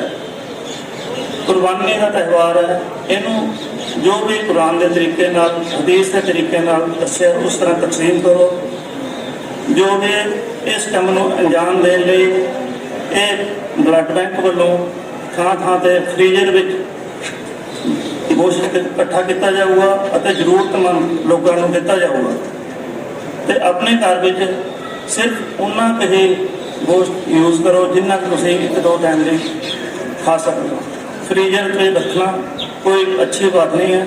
ਜੇ ਆਪਾਂ ਫਰੀਜ਼ਰ ਵਿੱਚ ਗੋਸ਼ਤ ਰੱਖ ਰਹੇ ਹਾਂ, ਉਹਦੇ ਵਿੱਚ ਇਸ ਤਰ੍ਹਾਂ ਦੇ ਜਰਾਸੀਮ ਪੈਦਾ ਹੋ ਜਾਂਦੇ ਨੇ ਜੋ ਕਿ ਆਪਾਂ ਨੂੰ ਨੁਕਸਾਨ ਦੇ ਸਕਦੇ। ਇਸ ਕਰਕੇ ਮੇਰੇ ਵੱਲੋਂ ਇਹੀ ਅਪੀਲ ਹੈ ਕਿ ਹਰੇਕ ਮੌਕੇ, ਚਾਹੇ ਕੋਈ ਤਿਉਹਾਰ ਦਾ ਮੌਕਾ ਹੈ, ਆਮ ਦਿਨ ਹੈ, ਕੋਈ ਵੀ ਹੈ, ਵੱਧ ਤੋਂ ਵੱਧ ਸਫਾਈ ਦਾ ਇੰਤਜ਼ਾਮ ਕਰੋ। ਮਤਲਬ ਸਫਾਈ ਦਾ ਆਪਣੇ ਆਪ ਧਿਆਨ ਰੱਖਾਂਗੇ ਤਾਂ ਦੂਜੇ ਲੋਕ ਵੀ ਸਫਾਈ ਦਾ ਧਿਆਨ ਰੱਖਣਗੇ। ਸਫਾਈ ਅੱਧਾ ਈਮਾਨ ਹੈ, ਸਫਾਈ ਦਾ ਧਿਆਨ ਰੱਖੋ। ਤੇ ਮੈਂ ਮਤਲਬ ਆਪਣੇ ਵੱਲੋਂ ਸਾਰੇ ਭਰਾਵਾਂ ਨੂੰ ਇਹੀ ਅਪੀਲ ਕਰੂੰਗਾ ਕਿ ਸਫਾਈ ਧਿਆਨ ਰੱਖਣਾ ਆਪਾਂ ਨੇ। ਕੁਰਬਾਨੀ ਦੇ ਟਾਈਮ ਕਿਸੇ ਵੀ ਤਰ੍ਹਾਂ ਦੀ ਗੰਦਗੀ ਨਹੀਂ ਪਾਉਣੀ ਮੁਹੱਲਿਆਂ ਦੇ ਵਿੱਚ, ਅਤੇ ਜੋ ਵੀ ਜ਼ਰੂਰਤਮੰਦਾਂ ਨੂੰ ਉਹਨਾਂ ਦੇ ਹਿੱਸੇ ਦਾ ਬਣਦਾ ਗੋਸ਼ਤ ਹੈ ਉਹ ਮੁਹੱਈਆ ਕਰੋ। Thank you. ਹਾਂਜੀ, ਇਹ ਬਾਈਟ ਜਿਹੜੀ ਤੁਸੀਂ ਦੇਖ ਰਹੇ ਸੀ, ਸਾਡੇ ਮਾਲੇਰਕੋਟਲਾ ਦੀ ਬਹੁਤ ਬਹੁਤ ਸ਼ਖਸੀਅਤ ਹਨ ਗੁਲਜ਼ਾਰ ਸਾਹਿਬ, ਡਿਸਟ੍ਰਿਕਟ ਐਂਡ ਸੈਸ਼ਨ ਜੱਜ ਨੇ। ਉਹ ਵੀ ਇੱਥੇ ਆਉਣਾ ਚਾਹੁੰਦੇ ਸੀ ਪਰ ਰੁਝੇਵਿਆਂ ਕਾਰਨ ਇੱਥੇ ਨਹੀਂ ਪਹੁੰਚ ਸਕੇ, ਇਸ ਕਰਕੇ ਉਹਨਾਂ ਨੇ ਆਪਣਾ ਵੀਡੀਓ ਕਲਿੱਪ ਰਿਕਾਰਡ ਕਰਕੇ ਸਾਡੇ ਸ਼ਹਿਰ ਵਾਸੀਆਂ ਵਾਸਤੇ ਭੇਜਿਆ ਹੈ ਤੇ ਗੁਜ਼ਾਰਿਸ਼ ਕੀਤੀ ਸੀ ਕਿ ਅਸੀਂ ਅੱਜ ਦੇ ਇਸ ਪ੍ਰੋਗਰਾਮ ਦੇ ਵਿੱਚ ਇਸ ਕਲਿੱਪ ਨੂੰ ਜ਼ਰੂਰ ਚਲਾਈਏ, ਕਿਉਂਕਿ ਉਹ ਵੀ ਆਪਣੀ ਤਰਫ ਤੋਂ ਸਾਡੇ ਸਾਰਿਆਂ ਵਾਸਤੇ ਸੁਨੇਹਾ ਦੇਣਾ ਚਾਹੁੰਦੇ ਸੀ। ਅਸੀਂ ਬੱਚੇ ਦੀ ਤਕਰੀਰ ਦੇ ਵਿੱਚ ਵੀ ਸੁਣਿਆ ਹੈ, ਗੁਲਜ਼ਾਰ ਸਾਹਿਬ ਦੀ ਬਾਈਟ ਦੇ ਵਿੱਚ ਵੀ ਸੁਣਿਆ ਹੈ ਕਿ ਸਫਾਈ ਅਸੀਂ ਜ਼ਰੂਰ ਰੱਖਣੀ ਹੈ। ਕਈ ਵਾਰ ਮੈਂ ਸਮਝਦਾ ਕਿ ਅਸੀਂ ਦੇਖਾ ਦੇਖੀ ਹੀ ਗੰਦ ਪਾਉਣਾ ਸ਼ੁਰੂ ਕਰ ਦਿੰਦੇ ਹਾਂ। ਸਾਡੇ ਦਿਲ ਦੇ ਵਿੱਚ ਹੁੰਦਾ ਹੈ, ਅਸੀਂ ਚਾਹੁੰਦੇ ਹੁੰਦੇ ਹਾਂ ਕਿ ਅਸੀਂ ਸਫਾਈ ਰੱਖੀਏ, ਪਰ ਜਦ ਸਾਡਾ ਕੋਈ ਪੜੋਸੀ ਗੰਦ ਪਾ ਦਿੰਦਾ, ਨਾਲੇ 'ਚ ਕੁਝ ਰੋੜ ਦਿੰਦਾ ਜਾਂ ਸੜਕ ਤੇ ਫੈਂਕ ਦਿੰਦਾ, ਪਰ ਅਸੀਂ ਕਹਿੰਦੇ ਯਾਰ ਉਹਨੇ ਵੀ ਸੁੱਟਿਆ, ਮੇਰੇ ਸੁੱਟਣ ਨਾਲ ਕੀ ਫਰਕ ਪੈ ਜਾਊਗਾ। ਸੋ ਇਹ ਸੋਚ ਨੂੰ ਖਤਮ ਕਰਨਾ ਪਏਗਾ। ਹਰੇਕ ਨੂੰ ਇਹ ਸੋਚਣਾ ਪੈਣਾ ਕਿ ਮੈਂ ਆਪਣੇ ਆਪ ਨੂੰ ਸੁਧਾਰਨਾ ਹੈ, ਦੂਜੇ ਦੀ ਮੇਰੀ ਜ਼ਿੰਮੇਵਾਰੀ ਨਹੀਂ। ਉਹ ਜੇ ਗੰਦ ਪਾਉਂਦਾ ਪਾਈ ਜਾਵੇ, ਉਹਦੀ ਜ਼ਿੰਮੇਵਾਰੀ ਹੈ, ਪਰ ਮੈਂ ਆਪਣੇ ਆਪ ਨੂੰ ਸੁਧਾਰ ਲਵਾਂ। ਅਗਰ ਹਰ ਇਨਸਾਨ ਇਸ ਤਰ੍ਹਾਂ ਸੋਚ ਪਏ, ਮੇਰੇ ਖਿਆਲ 'ਚ ਤਹਿਰੀਕਾਂ ਚਲਾਉਣ ਦੀ ਆਪਾਂ ਨੂੰ ਜ਼ਰੂਰਤ ਨਹੀਂ ਪੈਣੀ ਹੈ। ਸੋ ਅੱਜ ਇਸ ਪ੍ਰੋਗਰਾਮ ਦੇ ਵਿੱਚ ਆਪਾਂ ਨੇ ਪ੍ਰਣ ਕਰਕੇ ਜਾਣਾ ਹੈ, ਇਹ ਨਿਸ਼ਚਾ ਕਰਕੇ ਜਾਣਾ ਹੈ ਕਿ ਅਸੀਂ ਅਗਰ ਸਾਡੇ ਘਰ ਕੁਰਬਾਨੀ ਹੈ, ਅਸੀਂ ਉਸ ਦਾ ਗੰਦ ਮਲਬਾ ਸੜਕਾਂ ਦੇ ਉੱਤੇ ਜਾਂ ਨਾਲੀਆਂ ਦੇ ਵਿੱਚ ਨਹੀਂ ਸੁੱਟਣਾ ਹੈ। ਅਸੀਂ ਆਪ ਵੀ ਜਾਗਰੂਕ ਹੋਣਾ ਹੈ। ਅਗਰ ਕੋਈ ਇਸ ਤਰ੍ਹਾਂ ਕਰਦਾ ਹੈ ਤਾਂ ਉਸ ਨੂੰ ਰੋਕਣਾ ਹੈ। ਹਰੇਕ ਮੁਹੱਲੇ ਦੇ ਵਿੱਚ ਕੋਈ ਨਾ ਕੋਈ ਸੁਸਾਇਟੀ ਬਣੀ ਹੋਈ ਹੈ, ਜਾਂ ਘੱਟੋ ਘੱਟ ਮਸਜਿਦ ਦੇ ਵਿੱਚ ਕੁਝ ਸਾਥੀ ਜੁੜਦੇ ਨੇ, ਉਹਨਾਂ ਤੱਕ ਇਸ ਫਿਕਰ ਨੂੰ ਪਹੁੰਚਾਇਆ ਜਾਵੇ ਕਿ ਉਹ ਘਰ ਘਰ ਜਿੱਥੇ ਦੀਨ ਦੀ ਦਾਵਤ ਲੈ ਕੇ ਜਾਂਦੇ ਨੇ, ਉੱਥੇ ਨਾਲ ਇਹ ਵੀ ਸੁਨੇਹਾ ਲੈ ਕੇ ਜਾਣ ਕਿ ਸਫਾਈ ਅੱਧਾ ਈਮਾਨ ਹੈ। ਸਫਾਈ ਅੱਧਾ ਈਮਾਨ ਹੈ, ਇਹ ਵੀ ਸਾਡੇ ਦੀਨ ਦਾ, ਸਾਡੇ ਮਜ਼ਹਬ ਦਾ ਹਿੱਸਾ ਹੈ। ਇਹਨੂੰ ਵੀ ਆਪਣੀ ਜ਼ਿੰਦਗੀ ਦੇ ਵਿੱਚ ਅਸੀਂ ਉਸੇ ਤਰ੍ਹਾਂ ਉਤਾਰਨਾ ਹੈ ਜਿਸ ਤਰ੍ਹਾਂ ਕਿ ਦੂਸਰੇ ਫਰਾਇਜ਼। ਅਕਸਰ ਅਸੀਂ ਮੰਨ ਲੈਂਦੇ ਹਾਂ ਕਿ ਇਸ ਤਿਉਹਾਰ ਮਨਾਉਣਾ ਜੀ ਸਾਡਾ ਅਧਿਕਾਰ ਹੈ, ਅਸੀਂ ਮਨਾਵਾਂਗੇ ਜਿਵੇਂ ਚਾਹਾਂਗੇ ਉਸ ਤਰ੍ਹਾਂ ਮਨਾਵਾਂਗੇ। ਜਿੱਥੇ ਸਾਨੂੰ ਕੁਝ ਅਧਿਕਾਰ ਮਿਲੇ ਹੋਏ ਨੇ, ਉੱਥੇ ਸਾਨੂੰ ਕੁਝ ਫਰਾਇਜ਼ ਵੀ ਸਾਡੇ ਤੈਅ ਕਰਦੇ ਨੇ। ਅਗਰ ਸਾਨੂੰ ਕੋਈ ਅਧਿਕਾਰ ਮਿਲਿਆ ਹੈ ਤਾਂ ਅਸੀਂ ਉਸ ਦਾ ਗਲਤ ਇਸਤੇਮਾਲ ਨਹੀਂ ਕਰਨਾ। ਅਸੀਂ ਆਪਣਾ ਫਰਜ਼ ਸਮਝਣਾ ਹੈ ਕਿ ਉਸ ਅਧਿਕਾਰ ਦੀ ਵਰਤੋਂ ਨਾਲ ਸਾਡੇ ਪੜੋਸੀ ਨੂੰ, ਸਾਡੇ ਮੁਹੱਲੇਦਾਰ ਨੂੰ, ਸਾਡੇ ਕਿਸੇ ਸ਼ਹਿਰ ਵਾਸੀ ਨੂੰ ਕੋਈ ਪਰੇਸ਼ਾਨੀ, ਕੋਈ ਦਿੱਕਤ ਤਾਂ ਨਹੀਂ ਹੋ ਰਹੀ।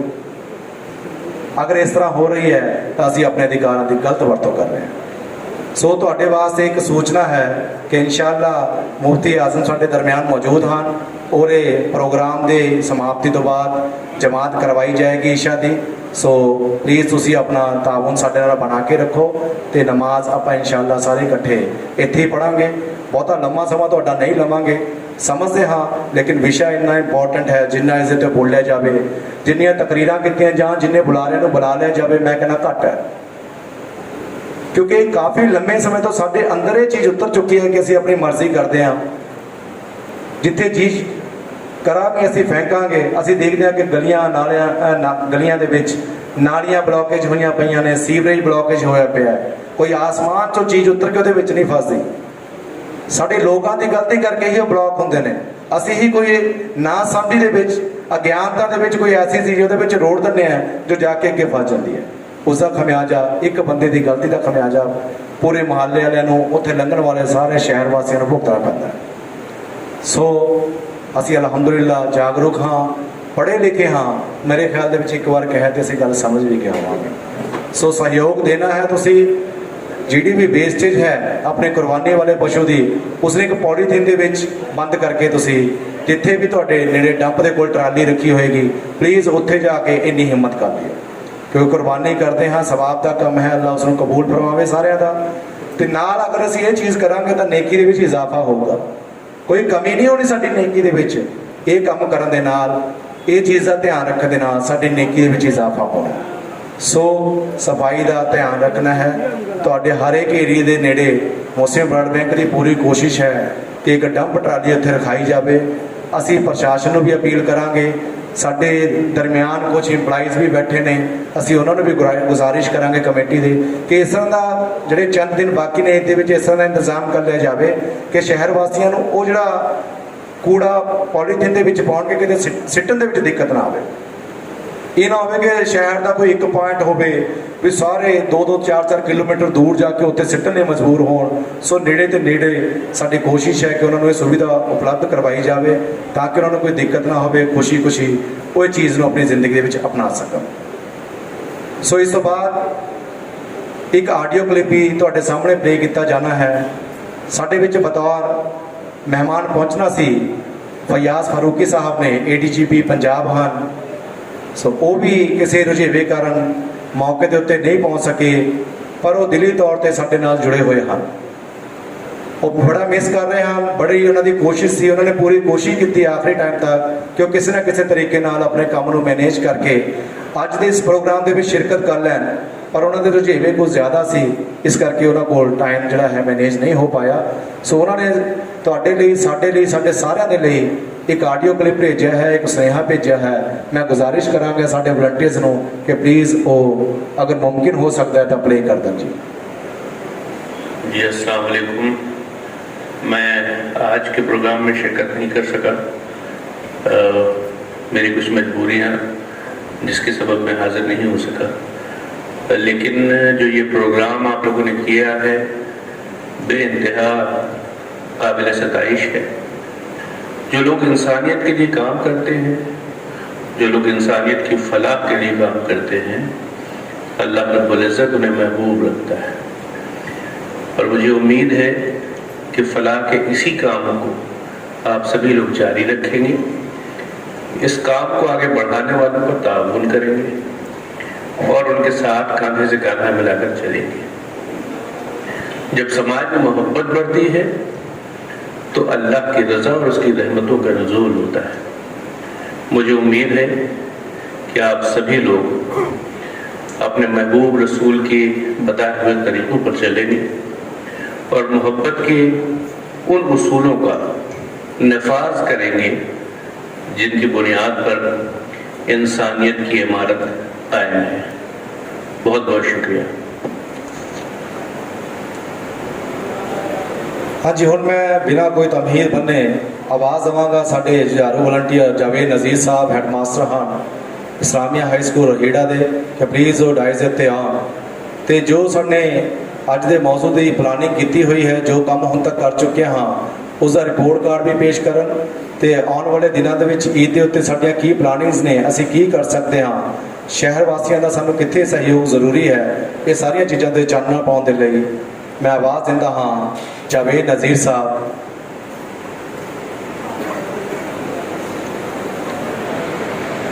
आऊज़ु बिल्लाहि मिनश शैतानिर रजीम, बिस्मिल्लाहिर रहमानिर रहीम।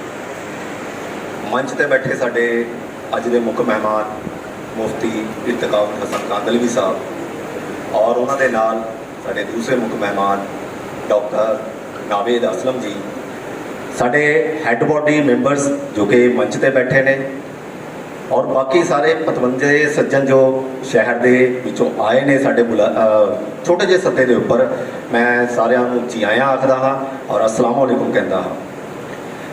मुस्लिम ब्लड बैंक के बारे हुण तक काफ़ी कुछ असीं सुन लिया है कि किद्दां दे उपराले इस दे वल्लों कीते जा रहे हैं, बहुत कोशिशां कीतियां जांदियां समाज भलाई दे लई, लोकां दी भलाई दे लई। और अज उस तो हट के एक होर चीज़ नूं लैके ये वो टॉपिक है जिहड़ा अक्सर साडी डिस्कशन दे विच आंदा है। असीं इकल्ले बैठे हाँ, घरां दे विच बैठे हाँ, कुछ दोस्त बैठे होंदे ने, रिश्तेदार बैठे होंदे ने, अक्सर ये गल आंदी है कि यार कुर्बानी हो जरूर हो रही है, लेकिन जिथे कुर्बानी का गोश्त जाना चाहिए है उत्थे नहीं पहुँच रहा, उत्थे पहुँचना चाहिए है। तो ये सोच कोई नवी सोच नहीं है, सोच तो बहुत सारे लोगों की है, लेकिन इसनों अगे आके इज्तमाही तौर पर या इकट्ठे होके किवें पूरा कर सकते हैं, वो शायद उपराला अपने मलयकोटले में तो मैं कदे पहला नहीं देखा जो कि मुस्लिम ब्लड बैंक वालों किया गया है। ਇਸ ਉਪਰਾਲੇ ਦੇ ਤਹਿਤ ਹੀ ਮੈਂ ਥੋੜੀ ਚਾਨਣਾ ਪਾਵਾਂਗਾ ਕਿ ਸਭ ਤੋਂ ਪਹਿਲਾਂ ਤਾਂ ਇਹੀ ਗੱਲ ਹੈ ਕਿ ਅਸੀਂ ਜ਼ਰੂਰਤ ਮਹਿਸੂਸ ਕਿਉਂ ਹੋਈ। ਕਿਉਂ? ਕਿਉਂਕਿ ਅਸੀਂ ਅਕਸਰ ਦੇਖਦੇ ਹਾਂ ਕਿ ਸਾਡੇ ਈਦ ਨਿਕਲ ਜਾਂਦੀ ਹੈ, ਕਈ ਵਾਰ ਈਦ ਦੇ ਦਿਨਾਂ 'ਚ ਨਹੀਂ ਪਤਾ ਲੱਗਦਾ, ਲੇਕਿਨ ਈਦ ਨਿਕਲ ਗਈ, ਉਸ ਦੀ ਬਾਅਦ ਪਤਾ ਚੱਲਦਾ ਕਿ ਸਾਡੇ ਮੁਹੱਲੇ ਦੇ ਵਿੱਚ ਹੀ ਔਰ ਸਾਡੀ ਨਜ਼ਰ ਦੇ ਵਿੱਚ ਹੀ ਆਉਣ ਵਾਲੇ ਲੋਕ ਕੁਝ ਅਜਿਹੇ ਰਹਿ ਗਏ ਜਿਨ੍ਹਾਂ ਤੱਕ ਕੁਰਬਾਨੀ ਦਾ ਗੋਸ਼ਤ ਨਹੀਂ ਪਹੁੰਚਿਆ। ਅਸੀਂ ਜਾਣਦੇ ਹਾਂ ਕਿ ਕੁਰਬਾਨੀ ਦੇ ਗੋਸ਼ਤ ਦਾ ਇੱਕ ਵੱਡਾ ਹਿੱਸਾ ਜੋ ਕਿ ਗਰੀਬਾਂ ਔਰ ਮਿਸਕੀਨਾਂ ਦਾ ਹੁੰਦਾ ਹੈ, ਇਹ ਉਹ ਲੋਕ ਹੁੰਦੇ ਨੇ ਜਿਨ੍ਹਾਂ ਦੇ ਬਾਰੇ ਸਾਨੂੰ ਇਹ ਬਾਤ ਕਹੀ ਗਈ ਹੈ ਕਿ ਤੁਸੀਂ ਇਹਨਾਂ ਨੂੰ ਜਾ ਕੇ ਤਲਾਸ਼ ਕਰੋ, ਇਹਨਾਂ ਤੱਕ ਇਹਨਾਂ ਦਾ ਹੱਕ ਪਹੁੰਚਾਓ। ਇਸੇ ਸੋਚ ਨੂੰ ਲੈ ਕੇ ਮਤਲਬ ਇਹ ਸੋਚ ਪੈਦਾ ਹੋਈ ਕਿ ਉਹਨਾਂ ਨੂੰ ਤਲਾਸ਼ ਕੀਤਾ ਜਾਵੇ ਔਰ ਉਸੇ ਵਾਸਤੇ ਪਲਾਨਿੰਗ ਕੀਤੀ ਜਾਵੇ ਕਿਵੇਂ ਕੰਮ ਕਰਾਂਗੇ। ਦੇਖੋ, ਛੋਟੇ ਲੈਵਲ ਦੇ ਉੱਪਰ ਕੰਮ ਕਰਨਾ ਬੜਾ ਆਸਾਨ ਹੋ ਜਾਂਦਾ ਹੈ। ਇੱਕ ਸ਼ਹਿਰ ਨੂੰ ਲੈ ਕੇ ਚੱਲਣਾ, ਫਿਰ ਉਸਦੇ ਆਲੇ ਦੁਆਲੇ ਦੇ ਇਲਾਕੇ ਨੂੰ ਲੈ ਕੇ ਕੰਮ ਕਰਨਾ, ਉਸਦੇ ਵਾਸਤੇ ਬਹੁਤ ਵੱਡੀ ਪਲਾਨਿੰਗ ਦੀ ਜ਼ਰੂਰਤ ਸੀ। ਤੋਂ ਪਹਿਲਾਂ ਤਾਂ ਇਹ ਸੀ ਕਿ ਇਸੇ ਕਰਕੇ ਜ਼ਰੂਰਤ ਮਹਿਸੂਸ ਹੋਈ ਕਿ ਇੱਕ ਵਾਰ ਅਜਿਹਾ ਉਪਰਾਲਾ ਜ਼ਰੂਰ ਕੀਤਾ ਜਾਣਾ ਚਾਹੀਦਾ ਹੈ ਤਾਂ ਕਿ ਸਾਨੂੰ ਪਤਾ ਲੱਗੇ ਹਕੀਕਤ ਦੇ ਵਿੱਚ ਕਿ ਕਿੰਨੇ ਕੁ ਲੋਕ ਅਜਿਹੇ ਨੇ ਸਾਡੇ ਇਰਦ ਗਿਰਦ। ਦੂਸਰੀ ਇਹ ਹੈ ਕਿ ਜਿਹੜੇ ਗਰੀਬ ਨੇ, ਮਿਸਕੀਨ ਨੇ, ਔਰ ਇਹ ਉਹ ਲੋਕ ਨੇ, ਇੱਕ ਤਾਂ ਕੁਝ ਗਰੀਬ ਹੁੰਦੇ ਨੇ ਜਿਹੜੇ ਸਾਨੂੰ ਆਸਾਨੀ ਨਾਲ ਨਜ਼ਰ ਆ ਜਾਂਦੇ ਨੇ, ਮਿਸਕੀਨ ਕੁਝ ਅਜਿਹੇ ਲੋਕ ਹੁੰਦੇ ਨੇ ਜਿਹੜੇ ਅੰਦਰੋਂ ਬੜੇ ਤੰਗ ਦਸਤ ਹੁੰਦੇ ਨੇ, ਹਾਲਾਤ ਅੰਦਰੂਨੀ ਤੌਰ ਤੇ ਬੜੇ ਮਾੜੇ ਹੁੰਦੇ ਨੇ ਉਹਨਾਂ ਦੇ, ਬਟ ਉਹ ਸ਼ੋਅ ਨਹੀਂ ਕਰਦੇ ਹੈਗੇ, ਦਿਖਾਵਾ ਨਹੀਂ ਕਰਦੇ।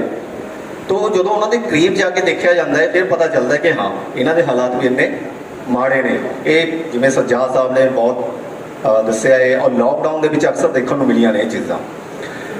ਤੋਂ ਇਸ ਦੇ ਵਾਸਤੇ ਇੱਕ ਪਲਾਨਿੰਗ ਕੀਤੀ ਗਈ। ਸਭ ਤੋਂ ਪਹਿਲਾਂ ਪਲਾਨਿੰਗ ਕੀਤੀ ਗਈ ਕਿ ਇਹਨਾਂ ਲੋਕਾਂ ਦੀਆਂ ਲਿਸਟਾਂ ਕਿਵੇਂ ਬਣਾਈਆਂ ਜਾਣਗੀਆਂ। ਦੇਖੋ, ਸ਼ਹਿਰ ਦੇ ਵਿੱਚੋਂ ਔਰ ਸ਼ਹਿਰ ਦੇ ਨਾਲ ਜੁੜਦੇ ਪਿੰਡਾਂ ਦੇ ਵਿੱਚੋਂ।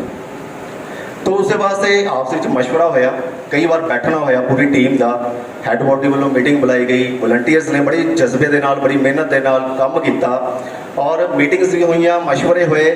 ਤੋਂ ਉਸ ਦੇ ਵਿੱਚ ਇਹ ਤੈਅ ਕੀਤਾ ਗਿਆ ਕਿ ਅਸੀਂ ਮਸਜਿਦਾਂ ਦੇ ਵਿੱਚ ਬਹੁਤ ਸਾਡੇ ਭਾਈ ਕੰਮ ਕਰਦੇ ਨੇ ਜਿਨ੍ਹਾਂ ਨੂੰ ਮਸਜਿਦ ਜਮਾਤ ਕਹਿੰਦੇ ਨੇ ਜਾਂ ਤਬਲੀਗੀ ਜਮਾਤ ਦੇ ਨਾਲ ਜੁੜੇ ਹੋਏ ਸਾਥੀ ਨੇ, ਔਰ ਮਸਜਿਦਾਂ ਨੂੰ ਚਲਾਉਣ ਵਾਲੇ ਸਾਥੀ ਨੇ ਜੋ ਕਿ ਕਮੇਟੀਆਂ ਹੁੰਦੀਆਂ ਨੇ ਮਸਜਿਦਾਂ ਦੀਆਂ, ਕਿ ਅਸੀਂ ਉਹਨਾਂ ਨੂੰ ਜਾ ਕੇ ਮਿਲੀਏ। ਉਹਨਾਂ ਨੂੰ ਜਿੰਨਾ ਕੁ ਆਪਾਂ ਜਾਣਦੇ ਹਾਂ ਕਿ ਪੂਰੇ ਮੁਹੱਲੇ ਦੀ ਅੱਛੇ ਤਰੀਕੇ ਨਾਲ ਪਤਾ ਹੁੰਦਾ ਹੈ ਕਿ ਸਾਡੀ ਮਸਜਿਦ ਨੂੰ 260 ਘਰ ਲੱਗਦੇ ਨੇ, 200 ਘਰ ਲੱਗਦਾ ਹੈ, 150 ਘਰ ਲੱਗਦਾ ਹੈ, ਔਰ ਇਸ ਦੇ ਵਿੱਚੋਂ ਕਿਹੜੇ ਘਰ ਦੇ ਹਾਲਾਤ ਕਿੱਦਾਂ ਦੇ ਨੇ, ਕਾਫੀ ਹੱਦ ਤੱਕ ਉਹਨਾਂ ਨੂੰ ਬਹੁਤ ਅੱਛੇ ਤਰੀਕੇ ਨਾਲ ਪਤਾ ਹੁੰਦਾ ਹੈ। ਤੋਂ ਟੀਮਾਂ ਬਣਾਈਆਂ ਗਈਆਂ। ਉਹ ਟੀਮਾਂ ਤੁਸੀਂ ਪਿਕਚਰਸ ਦੇ ਵਿੱਚ ਦੇਖ ਵੀ ਰਹੇ ਹੋ, ਅਲੱਗ-ਅਲੱਗ ਮਸਜਿਦਾਂ ਦੇ ਵਿੱਚ ਗਏ, ਆਪਣੇ ਮਲੇਰਕੋਟਲੇ ਦੀਆਂ ਮਸਜਿਦਾਂ ਦੇ ਵਿੱਚ ਗਏ ਔਰ ਇਸ ਦੇ ਨਾਲ ਨਾਲ ਬਹੁਤ ਸਾਰੇ ਪਿੰਡਾਂ ਦੀਆਂ ਮਸਜਿਦਾਂ ਦੇ ਵਿੱਚ ਗਏ, ਸਾਥੀਆਂ ਨੂੰ ਮਿਲੇ, ਠੀਕ ਹੈ, ਔਰ ਉਹਨਾਂ ਦੇ ਸਟਾਫ ਦੇ ਨਾਲ ਮਿਲ ਕੇ ਲਿਸਟਾਂ ਲਿੱਤੀਆਂ ਗਈਆਂ, ਲਿਸਟਾਂ ਬਣਾਈਆਂ ਗਈਆਂ। ਉਸ ਦੇ ਬਾਅਦ ਇਹ ਤਾਂ ਪਲਾਨਿੰਗ ਸੀ ਕਿ ਵੀ ਇਹ ਲਿਸਟਾਂ ਸਾਡੇ ਕੋਲ ਆ ਜਾਣ। ਅਸੀਂ ਐਕਚੁਅਲ ਦੇ ਵਿੱਚ ਜਿਹੜੇ ਸਹੀ ਡਿਜ਼ਰਵਿੰਗ ਲੋਕ ਨੇ ਜਿਨ੍ਹਾਂ ਨੂੰ ਇਹ ਚੀਜ਼ ਪਹੁੰਚਣੀ ਚਾਹੀਦੀ ਹੈ, ਉਹ ਹਕੀਕਤ ਦੇ ਵਿੱਚ ਉਹਨਾਂ ਹੀ ਬੰਦਿਆਂ ਦੇ ਨਾਮ ਆਉਣ। ਤੋਂ ਇਹਨਾਂ ਦੇ ਤਾਬਨ ਦੇ ਨਾਲ ਮੈਂ ਧੰਨਵਾਦੀ ਵੀ ਹਾਂ ਸਾਰੀਆਂ ਮਸਜਿਦਾਂ ਨਾਲ ਜੁੜੇ ਹੋਏ ਸਾਥੀਆਂ ਦਾ ਜਿਨ੍ਹਾਂ ਨੇ ਸਾਡਾ ਸਾਥ ਦਿੱਤਾ। ਉਹਨਾਂ ਨਾਲ ਜੁੜ ਕੇ ਸਾਡੀਆਂ ਲਿਸਟਾਂ ਤਿਆਰ ਕੀਤੀਆਂ ਗਈਆਂ।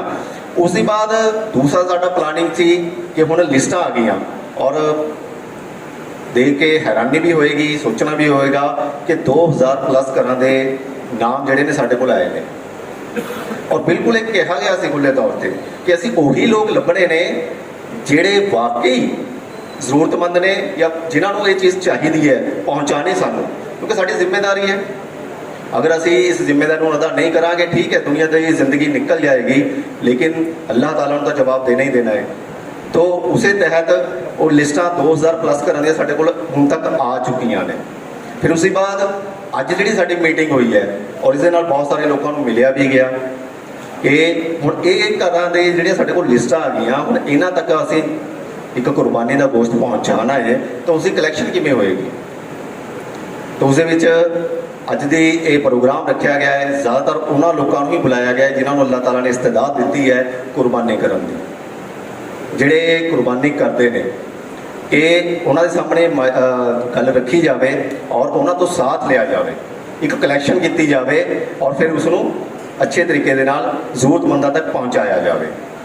ਔਰ ਇਸ ਦੇ ਵਿੱਚ ਬੜੀ ਖੁਸ਼ੀ ਦੇ ਨਾਲ ਮੈਂ ਇਹ ਬਾਤ ਕਹਿ ਰਿਹਾ ਕਿ ਬਹੁਤ ਸਾਰੇ ਲੋਕਾਂ ਨੇ ਬੜਾ ਖੁੱਲ੍ਹ ਕੇ ਸਾਨੂੰ ਸਾਥ ਦਿੱਤਾ। ਕਈ ਲੋਕਾਂ ਨੇ ਤਾਂ ਪੂਰੇ ਮਤਲਬ ਬੱਕਰੇ ਹੀ ਸਾਨੂੰ ਪੇਸ਼ਕਸ਼ ਕੀਤੀ ਹੈ। ਲਗਭਗ 20-25 ਪਿਛਲੀ ਮੀਟਿੰਗ ਦੇ ਵਿੱਚ ਜੋ ਬਾਤ ਆਈ ਸੀ ਕਿ ਇੰਨੇ ਬੱਕਰੇ ਹੀ ਤੁਹਾਨੂੰ ਦੇ ਦਿਆਂਗੇ ਪੂਰੇ ਦੇ ਪੂਰੇ, ਤੁਸੀਂ ਉਹਨਾਂ ਦਾ ਹੱਕਦਾਰਾਂ ਤੱਕ ਉਹਨਾਂ ਦਾ ਗੋਸ਼ਤ ਤੁਸੀਂ ਪਹੁੰਚਾਓ। ਮੈਂ ਉਹਨਾਂ ਦਾ ਬਹੁਤ ਧੰਨਵਾਦੀ ਹਾਂ। ਇਸੇ ਤਰੀਕੇ ਨਾਲ ਬਹੁਤ ਸਾਰੇ ਲੋਕ ਜਿਹੜੇ ਕੁਰਬਾਨੀ ਕਰਦੇ ਨੇ, ਉਹਨਾਂ ਨੇ ਸਾਨੂੰ ਇਹ ਆਸ਼ਵਾਸਨ ਦਿੱਤਾ ਹੈ, ਇਹ ਬਾਤ ਕਹੀ ਹੈ ਕਿ ਅਸੀਂ ਤੁਹਾਨੂੰ ਜਿੰਨਾ ਹੋ ਸਕੇਗਾ ਜ਼ਰੂਰਤਮੰਦਾਂ ਦੇ ਹੱਕ ਦੇ ਵਿੱਚੋਂ ਤੁਹਾਨੂੰ ਜ਼ਰੂਰ ਪਹੁੰਚਾਵਾਂਗੇ, ਤਾਂ ਕਿ ਤੁਸੀਂ ਨੀਡੀ ਜਿਹੜੇ ਡਿਜ਼ਰਵਿੰਗ ਨੇ ਉਹਨਾਂ ਤੱਕ ਇਸ ਚੀਜ਼ ਨੂੰ ਪਹੁੰਚਾ ਦਿਓ। ਤੀਸਰੀ ਵਾਰ ਬਾਤ ਇਹ ਕਿ ਹੁਣ ਲਿਸਟਾਂ ਆ ਗਈਆਂ, ਗੋਸ਼ਤ ਇਕੱਠਾ ਵੀ ਹੋ ਗਿਆ, ਹੁਣ ਵੰਡਾਂਗੇ ਕਿਵੇਂ?